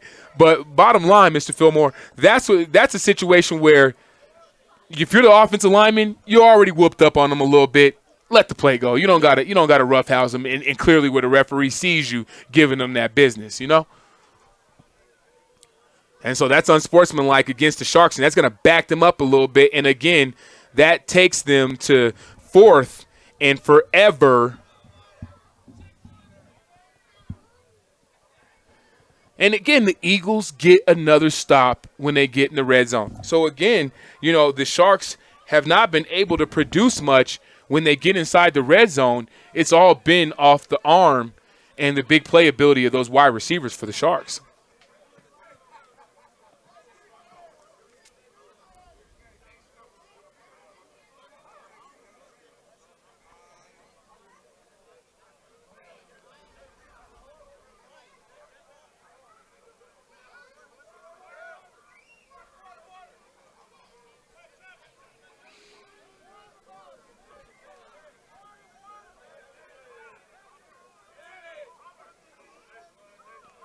We've got people looking for Roberts, number 40 of the Sharks. And it's 4th and 20 for the Sharks here. Eagles in a prevent defense. Ruiz is scanning the field, looking at the players, the defense. He drops back to pass. He pump fakes right, and he's still going right. And the quarterback, that is a big-time pass interference on the defense, as the wide receiver probably would have came up with the catch had he not been knocked off of his route. And that is number 13 of the Sharks.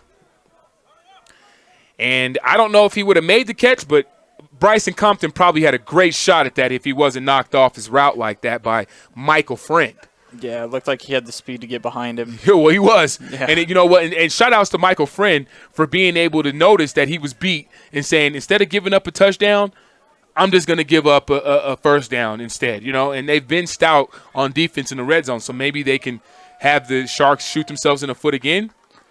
And, you know, we'll just see from there. Unfortunately, that is a huge first down to give them, though. That's a huge first down with the – it's not the fourth quarter just yet, but our score is still 21-6 Sharks. And so now the Sharks are back in the red zone, and they are on.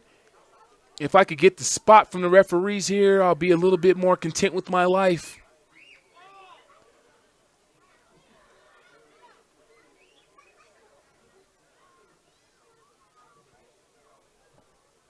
And so we're going to have the ball spotted from this foul, or it's a 15-yard penalty, a spot foul. Not a spot foul, but it's just a 15-yard penalty that they're going to give them. And that's going to continue the drive for the Denver Sharks. And, the sun rays are blessing them with an extra possession here. Got to love that.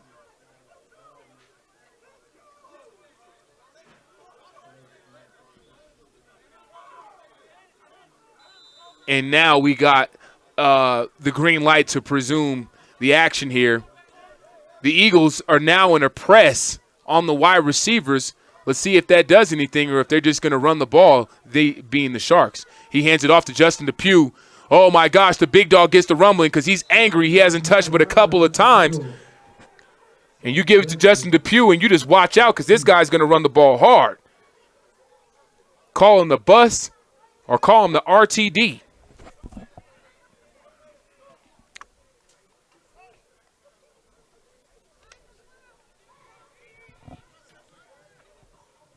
Brings up 2nd and 4 after the big hard yard run of 6 yards by Justin Depew.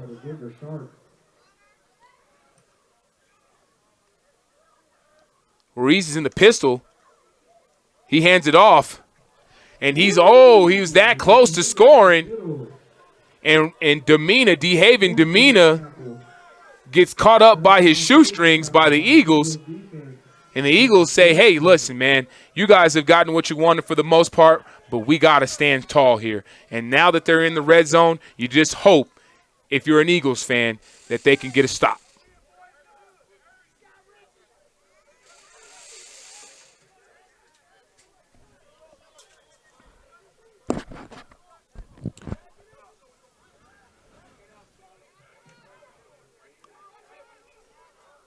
First and 10.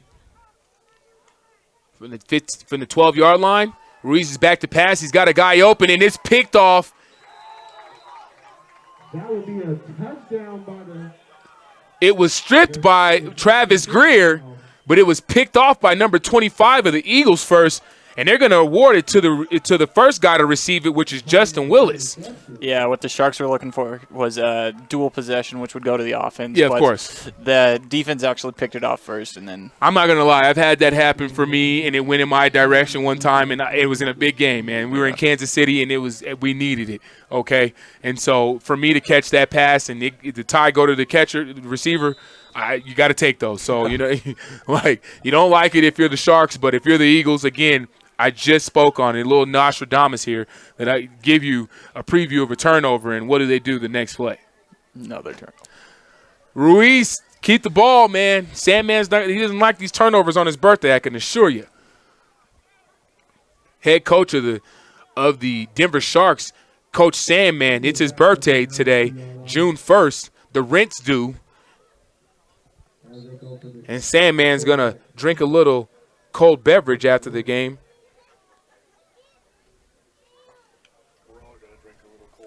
Oh, but of course, as grown adults, you definitely have to have a cold beverage after the game. Nice cold soda with no taste. It's real hoppy or ale or weedy,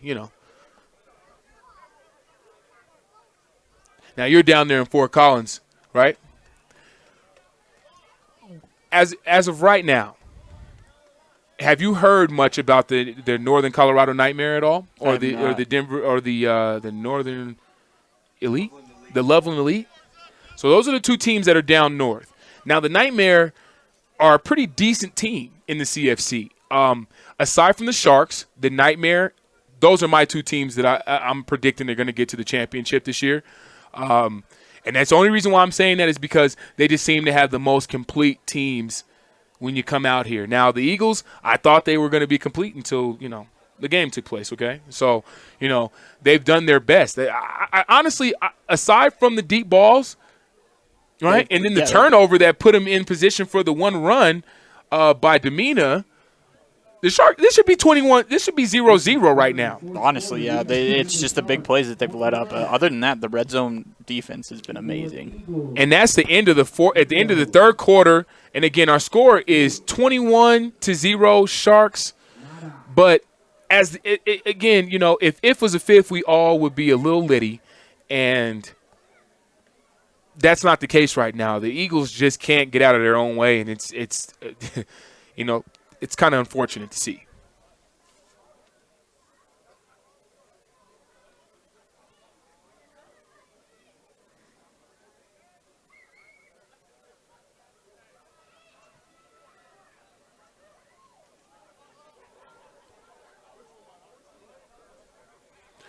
Well, let's see here. It is 2nd and about 7 from the inside the 5-yard line for the Eagles to start their drive, the second play of their drive. So it's 2nd and 7. Allen's under center. Oh, we've got another quarterback change here. And the Denver Sharks defense gets a stop. Looks like Will Allen. 1. Huh? Looks like they marked him at the 1. Oh, yeah. You better believe it. But the guy, the infamous Will Allen, or Allen West, number 47, and William West. So the West guys, West, get in the backfield, making a stop, forcing these guys. It's 3rd and 11 from about the 2-yard line, or from the 1-yard line. Oh, and this is trouble territory for the Eagles right here. I hear the announcer saying that this might be an opportunity for the safety, and he might be right. This will put all types of pressure and pressure bust pipes as they got a new quarterback in the game. Booby Jones is in at quarterback for the Denver Sharks.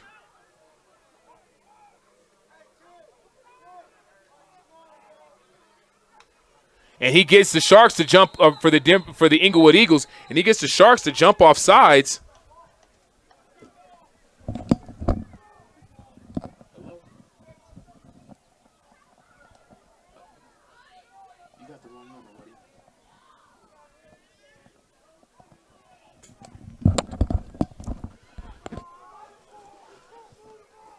And that's going to bring us to an offside. So it's about 3rd and 6 after the 3rd and 11. Gets into about 3rd and 6. Gets Booby Jones a little bit of breathing room as he's now been inserted as the quarterback to finish up the 4th quarter for the Englewood Eagles. They've had a little bit of a quarterback carousel. They've tried out a couple of guys today. They went from Delonte Ashley. Well, they started out with Ethan Vasquez. Then they went to Ashley. Ashley had a rough day at the office, and now they're going with Booby Jones, who's been around for quite some time. Makes you question if they should have made the switch a little sooner, if they were thinking of switching the quarterback, if that struggle would have. Oh, gosh, and he can't get away from anybody as he underarms it to the receiver in the area. They're going to mark Aaron Knox as being in the area, and it's 4th and 7 on the play, which is going to force the Eagles to punt the ball from in their own end zone. Yet again, this is trouble territory. They can't seem to get out of the way. The Sharks look to capitalize on this punt return. As we sit right now, the score in the game is 21-0 Sharks. We have the clock is at 13 minutes and 8 seconds left here in the 4th quarter. Sharks are getting ready to receive the punt. Back to receive the punt is 18 and 19 of the Sharks.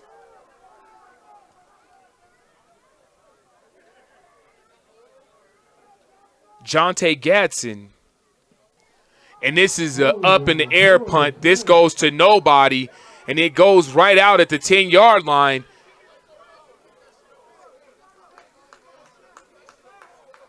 And the Sharks take over from deep in the Eagles territory. Still, the score resides at 21-0 Sharks. 13 minutes left here in the 4th quarter. And it looks like the Sharks are going to add some points on, even though they may look like they're in cruise control. Yeah, this is by far the best field position of the day for the start of a drive.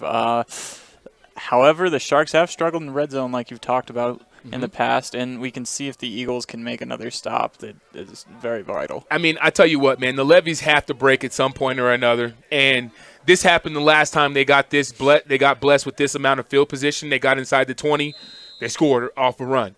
So, maybe they stop being cute, get on the ground and pound with Justin Depew and DeHaven Domina, who's essentially, he's been a beast all day long. I mean, he's gotten every yard that he's wanted out there, so why not keep feeding him?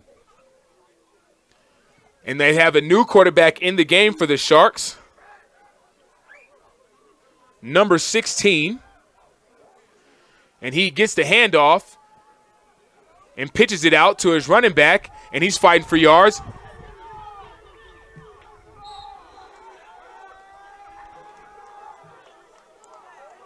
And that's number 28 on the carry, Ricky Fleury. We have a nice run by Ricky. Refusing to go down on the play, giving them everything that they can handle.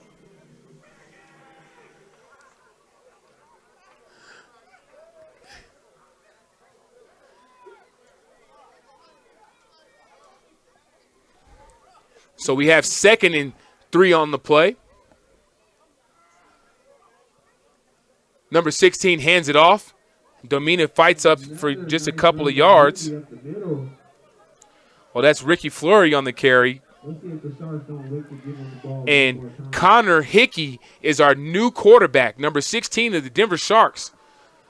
Reminiscence of Jared Lorenzen from Kentucky. I don't know if you football fans or aficionados out there recognize the name, but Jared Lorenzen is still actually playing Arena League football to this day. The only quarterback that you've ever seen wear 22 and weigh over 252 pounds. Connor hands it off to Depew, and he just runs up the middle and gets what he can, but the defense here, number 28, is letting it be known. Danny Duarte says, hey, talk to me polite, Sean. And so it brings up 4th and inches on the play. Let's see if the Eagles can get yet another red zone stop on the play. Still our score is 21-0 with 11 minutes left here in the 4th quarter, and the Sharks are leading.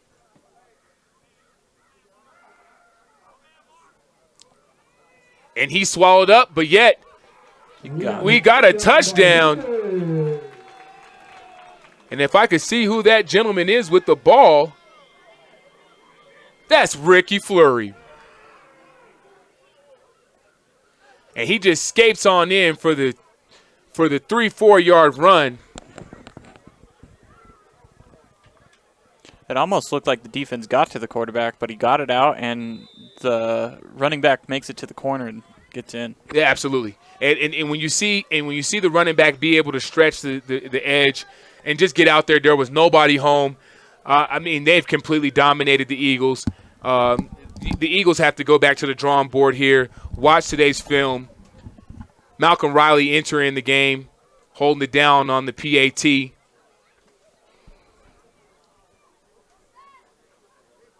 Number 51, Sam Cuenes, back to kick the extra point.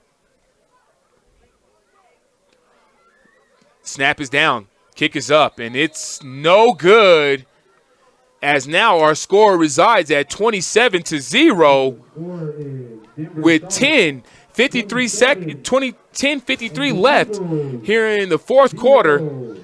The Eagles are still being shut out, and the Sharks are just in cruise control, handling things.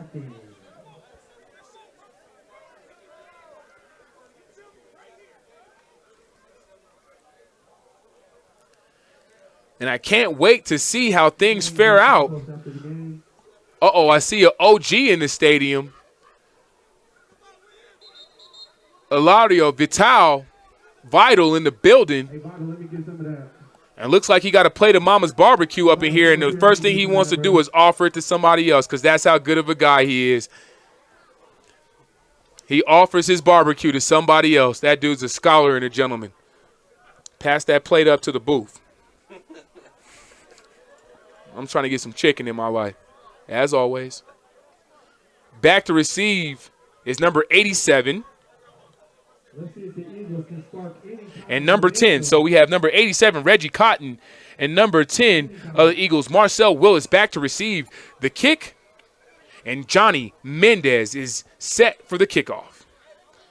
Here our score again is 27-0, Denver Sharks in the lead.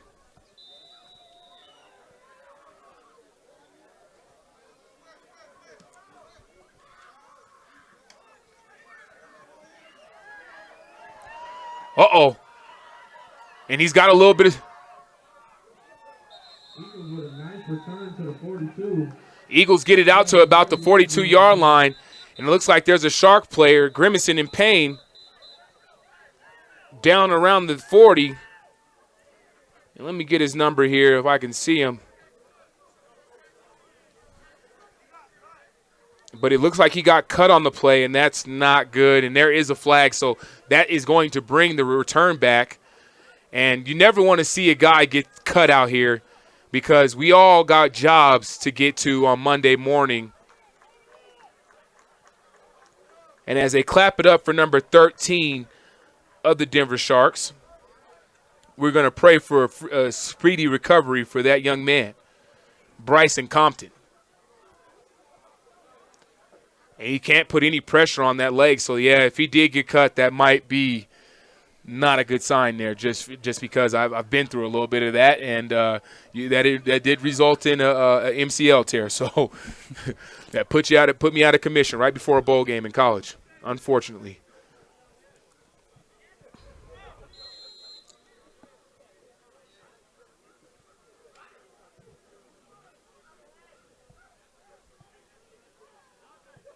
And we are missing a wide receiver for the Eagles. Nobody knows who's going to get this smoke at this point. It's been a rough outing for the Eagles. They're just trying to get out of here with all their guys intact. Number 10 of the Eagles, Marcel Willis, is down at the bottom of the screen.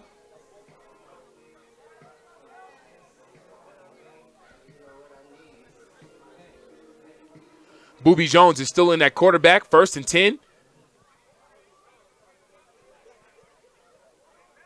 From the 13-yard line. And we've got a false start completely.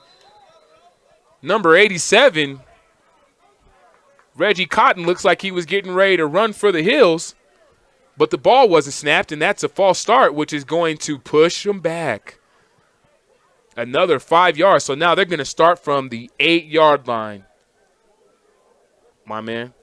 It's more of that dangerous area that they're backed up into in their own red zone.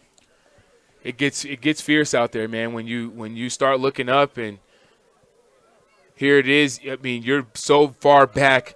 You're down 27-0. It's just becoming a little bit too insurmountable for the Eagles to even muster up anything. Boobie Jones is back to pass. He looks left.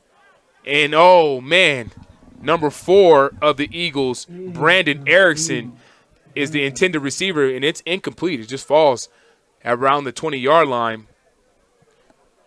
Brings up 2nd and 15 on the play. The Eagles just have no answer on offense.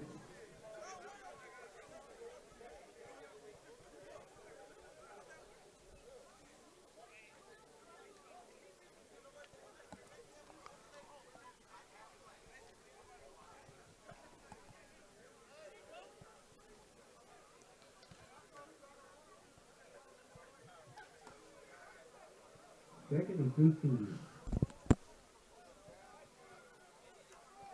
So we have 2nd and 15 for Boobie Jones from the 8-yard line of the Eagles. They are backed up in their own red zone, and it's getting heavy. Malcolm Riley is providing a little bit of pressure, and he can't be blocked. And Boobie gets off a good pass, but it's incomplete as it's intended for the wide receiver, number 85, Reuben Cotton. Maybe he is the brother of Reggie Cotton. So we've got Reggie Cotton out there at wide receiver. We've got Reuben Cotton at wide receiver. It's an R&R thing. That brings up 3rd and 15 on the play. Still, we have about 10 minutes left here in the 4th quarter, here from Aurora Public School Stadium. Our score is still 27-0, Denver Sharks over the Englewood Eagles.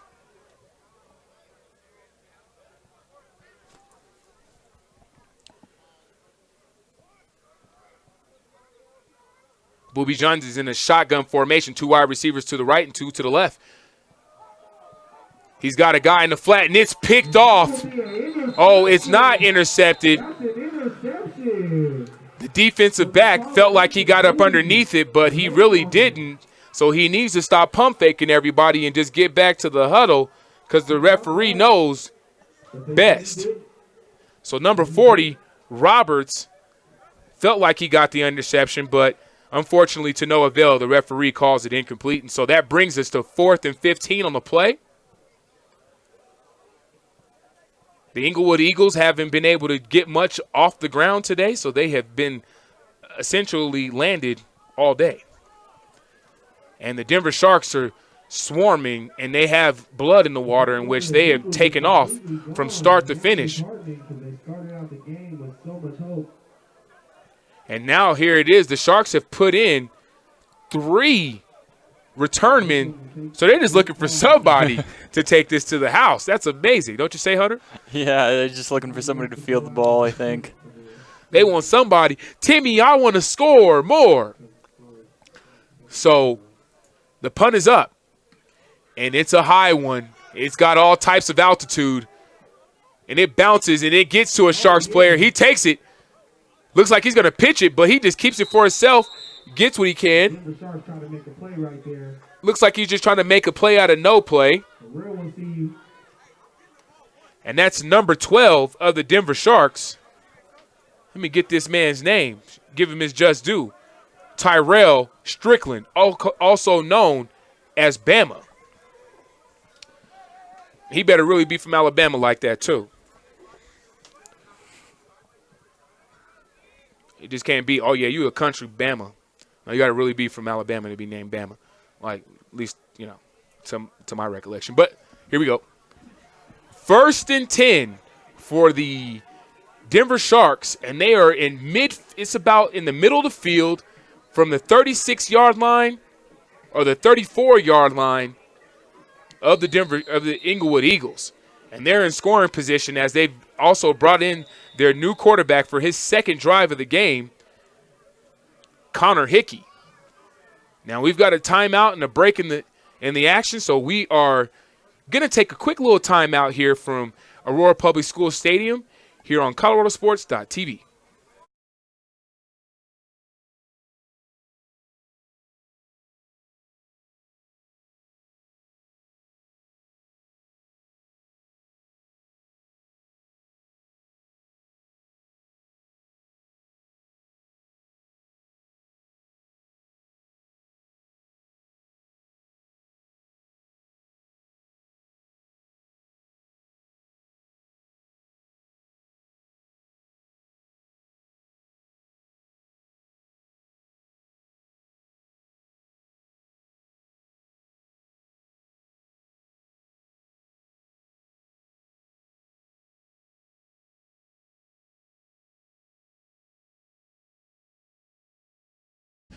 And we are back after the quick timeout. Sharks are in plus territory. Hickey hands it off. And the running back gets the toss and gets about 3 yards before he's brought down on the play.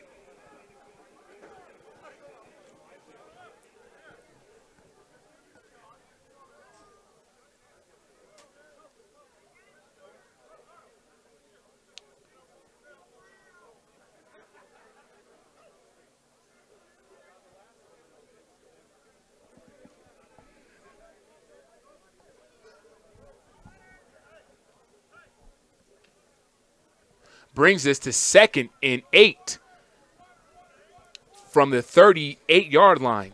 From the 30, I keep getting it confused, folks. They're on the 33-yard line. They're marching.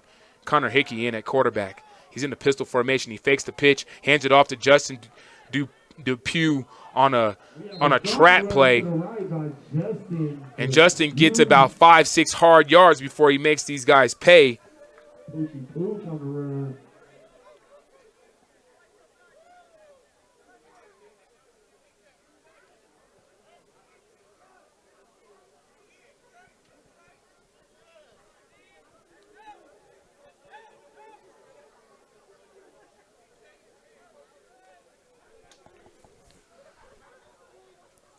And here it is, 3rd and 1.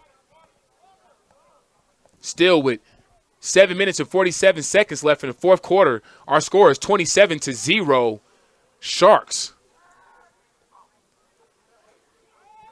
He hands it off up the middle. DeHaven Demina just gets what he can. Another first down. Keep the chains rolling.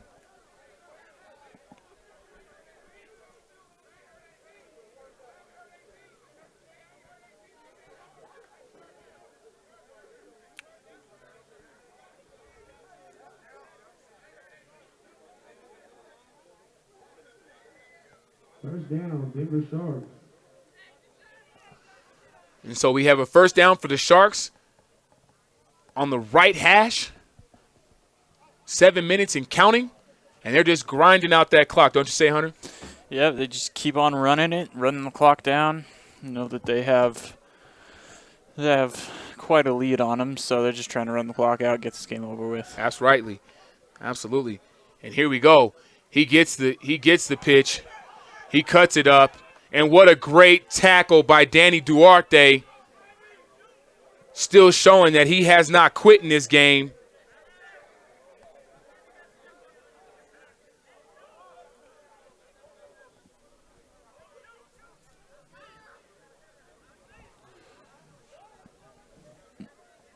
And here we go. 2nd and 8 after the 2-yard gain. And I'm pretty sure here the Sharks are just trying to do whatever they can to get this clock salted and get on out of here. They've put the pain in. They got the lead to where it's pretty well and in doubt. Trav Greer still in the game, still putting in that pain.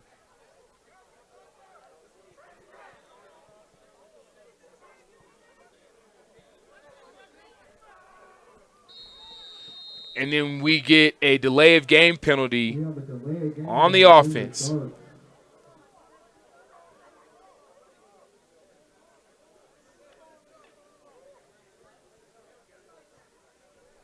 Does look like number 13, Bryce Compton, is back in the game for the Sharks. What a blessing. After being undercut and having his legs taken out from underneath him, the guy still finds his way back onto the field. That's a weekend warrior if I've ever seen.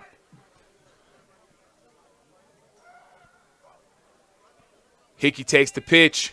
Oh, he looks like he got a pass. He fakes the pass, but then he's swallowed up after getting just a couple of yards on the play.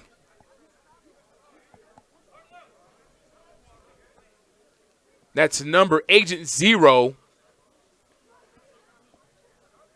of the Denver Sharks.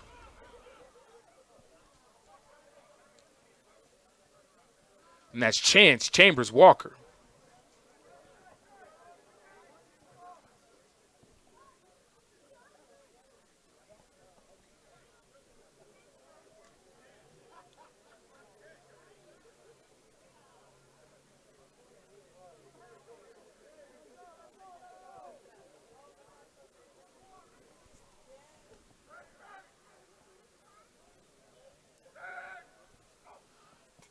Hickey's back to pass. He's going deep. He had Travis Greer hanging in the back of the end zone by himself almost, ready for the jump ball, ready to make a play and do his dance and celebrate. Trav Greer has been a perennial wide receiver within the Colorado Football Conference and as well as the Colorado Football Alliance. In fact, there was a poll put out. Remember I told you about this poll that was put out a couple of years ago about the best wide receiver in Colorado football, and he ranked number 2 on that list to the air himself, Shiny Suit Man. Number 16, getting the job done. You got 16 reasons to vote for me. 4th and 15 on the play. Hickey's back to pass. He gets it off.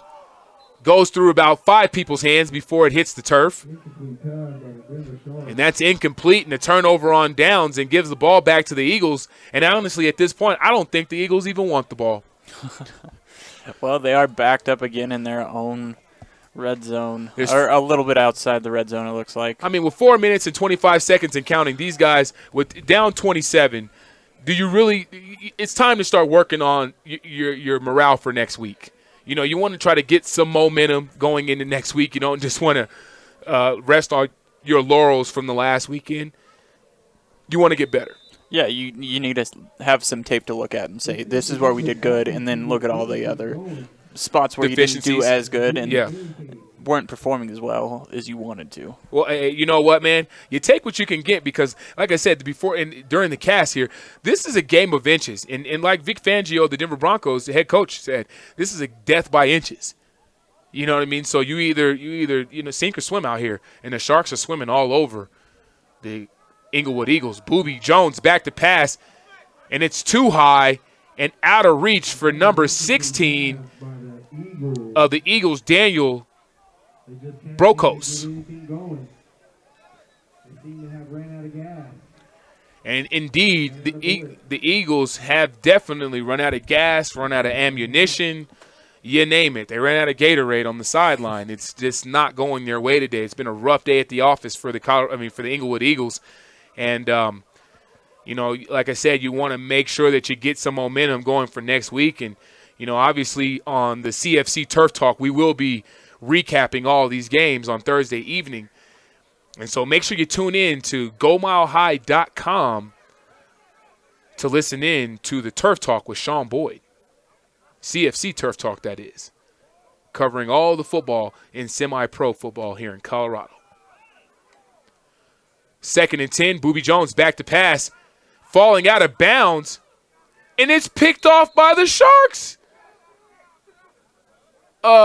Yeah, that happened. Or no, it didn't. Hey, can we get the sideline judge? Okay, there he goes. He finally rewards it to the Sharks after a long off stand, and the suspension was high enough, and I'm sitting up here in the booth. Yeah, as a ref, you got to make that call right away. You got to let the people know what Make the call, happened. Man, so we know what's happening and we can move on with our lives. You're making me hold my breath. The people that are still watching us here, they're sitting on pins and needles like, is that a pick? Yeah, it makes the coaches on their own sideline question if it was a catch or not. They knew it was a catch. Yeah. They were looking at it like, oh, gosh, defense. Defense back on the field.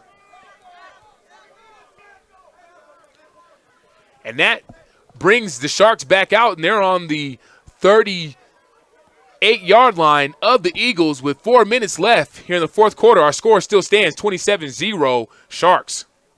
Let's see if the Eagles defense has enough in them to keep the score 27-0.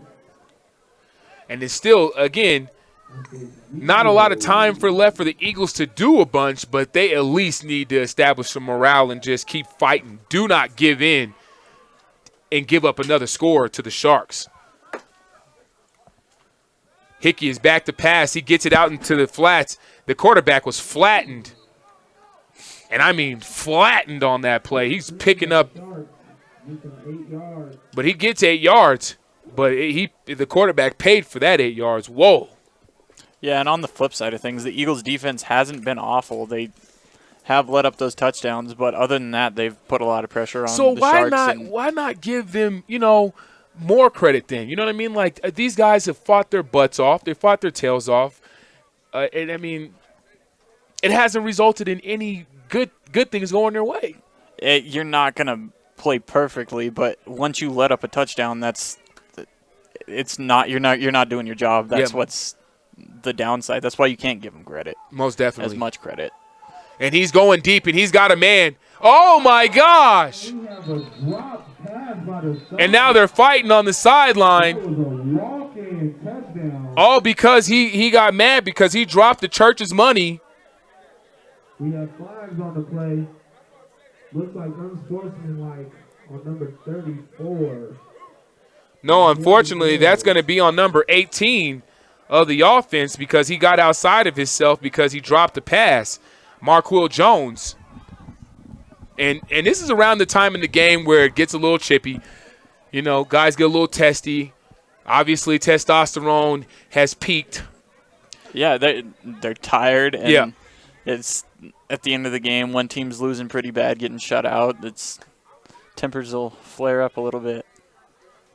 Absolutely. And so if it's already to that type of time, you just hope the clock continues to run. But because of the incompletion, the clock has stopped.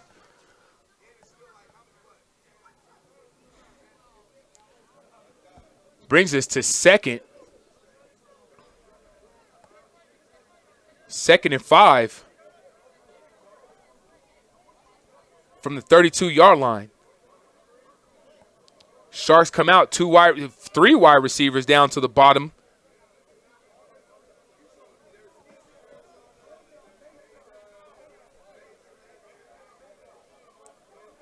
And I don't know what the stoppage in the play is resulting from. And there we go. Game on. You ever seen Wayne's World? No, you've never seen Wayne's World? I know what it is. But oh, man. Oh, don't say that, my dude. Oh, we've got a reverse on the play. And he fumbles the ball. Come on, son. We have a late hit by the Eagles. Number 7, Derek Reynolds, gets the ball out. And again, folks, this is where the game gets a little bit tricky because it gets a lot testy down there. And testosterone is taking over. The sidelines are getting involved. But you know what? Coach Sandman is the constant and pro, keeping these guys in line, making sure that he plays both sides, and he does it well. Sandman, as a matter of fact, would talk to me from the other sideline and say, hey, Shiny, you ain't going to beat me for no more deep balls today, right? You know, Sean, I need to jump in here for a second because Sure. you were talking about one of my favorite movies of all time. Hey, Wayne's World. Wayne's World. I learned something new about that this week. I just watched it last night, so. Did you know Dana Carvey had no idea what the words to Bohemian Rhapsody was when they actually shot that scene in the car? And he still sung it like a champion. Yeah, he's just chattering away like a baby bird, and he has no clue what the words are. Between Dana Carvey and Mike Myers, these two together made magic. They made 2 of the best movies ever known to man. Well, actually, Mike Myers is credited for bringing Queen back because of that scene. Wow. Oh, yeah, because of Wayne stock. They wanted, the producers wanted to use Welcome to the Jungle. Okay, and that was, instead of Bohemian Rhapsody. Yeah, well, I like that Bohemian Rhapsody much more. Now, I was watching that when I was a kid, so like when I came up, I was watching that on HBO and stuff, you know. You guys make me feel so old. Hey, I'm sorry, as a sir. Kid? As a kid, man, I was like 8 or 9. I was watching that in the dorm at Illinois State. Oh my God! So yeah, you got me by some años, senor. Yeah, yeah. The muzzle's gray for a reason. Woo! Ain't mad at you. That's wisdom. So that brings us to second and 19 on the play. Still got Connor Hickey in the game at quarterback. He's looking right. And he's smacked on the play by the Eagles defense. Number 57 came up and laid the boom. Number 51 came up and laid the boom. Justin Cole. And if I could get number 57's number down there, this guy just came up and got active.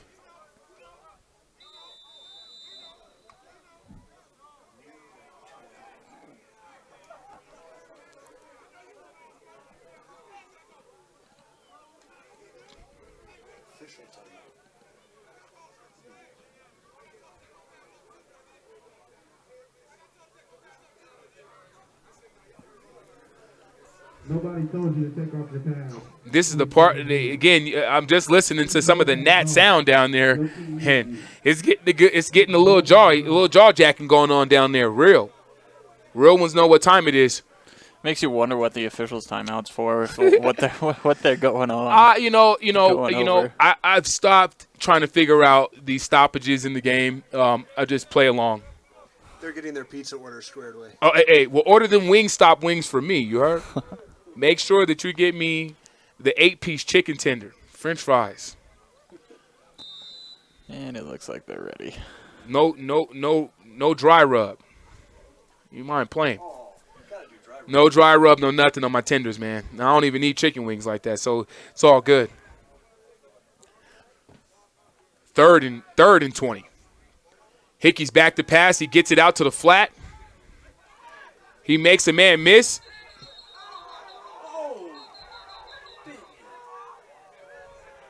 And number 19, Gadsden, symbolizing as if he's been eating all day, but he hasn't eaten anything. He ate a tackle. Maybe them chicken wings, right? Yeah, Jonte Gadsden, symbolizing the Ezekiel Elliott, I'm eating. But you got to get a first down in order to. Yeah, if you're moving backwards. Huh? Like, so that's putting the carriage before the horse.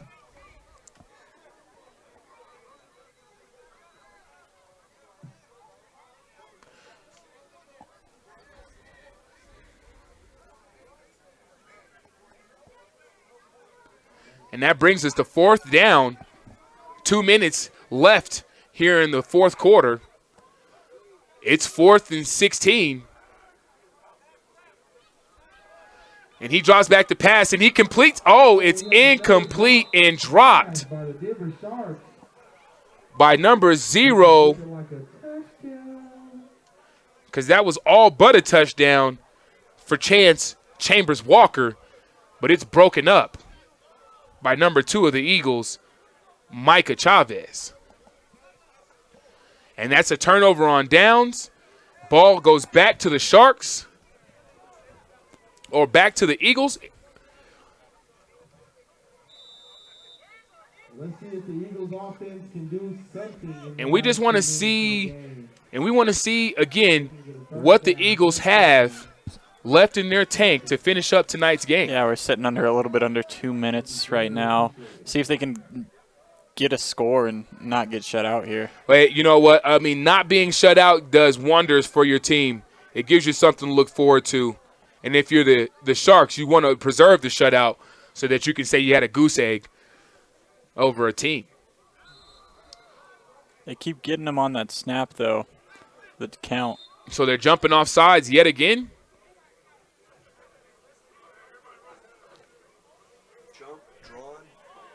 It's the line is drawn in the sand with 1:56 left in the game. This game is all but over. So maybe it's just time for the Eagles to concede here and just call it a day. Because I don't see how much more they can give back to the game. Try to get rid of that goose egg. Well, I mean, I understand, but at this point, you know, the Sharks haven't been much willing to give you anything, and so it's almost time you just say enough is enough and get on out of here.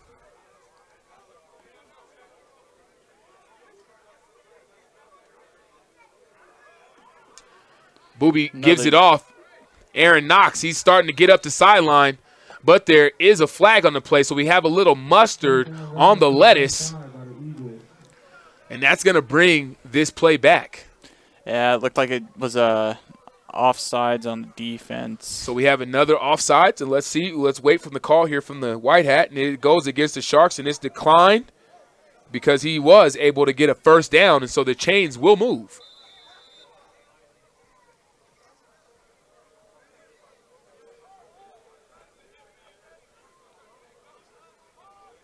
Have a hard cadence or something.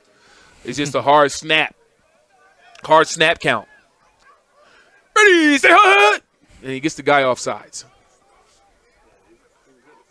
Cam Newton does it real good too. Ready. Booby Jones fakes the pass. He's rolling out right. He's got a man in the flats. He hits him. Number 16 gets spun around, almost getting ready to get stripped. And he gets down before the ball comes out, and that's Daniel Brokos with the catch, getting about 4 yards on the play. Yeah, it looks like the Eagles are in that 2-minute offense and hurry it up and try and get a score. The referee hands the ball back to the like – and the game is over as the clock is not right, but the game is over as the referees have now left the field. So, folks, again, we do apologize for the error in the clock, but, hey, It was a good game for the Sharks, bad game for the Eagles. Any takeaways before we get out of here this thing? Yeah, all the momentum was with the Sharks the whole time. The Eagles couldn't get anything going on that offense. It was just that first drive that they had a good run game going, but after that, they couldn't work anything up. Well, hey, I want to tell you on behalf of my man Hunter, and myself, Sean, and Mr. Sledgester here in the booth as our producer, we want to thank you for tuning in to ColoradoSports.TV. That wraps up tonight's matchup between the Denver Sharks and the Englewood Eagles, as the final score is 27 Sharks, 0 Eagles. And we thank you for tuning in, and have a good evening. Until next time.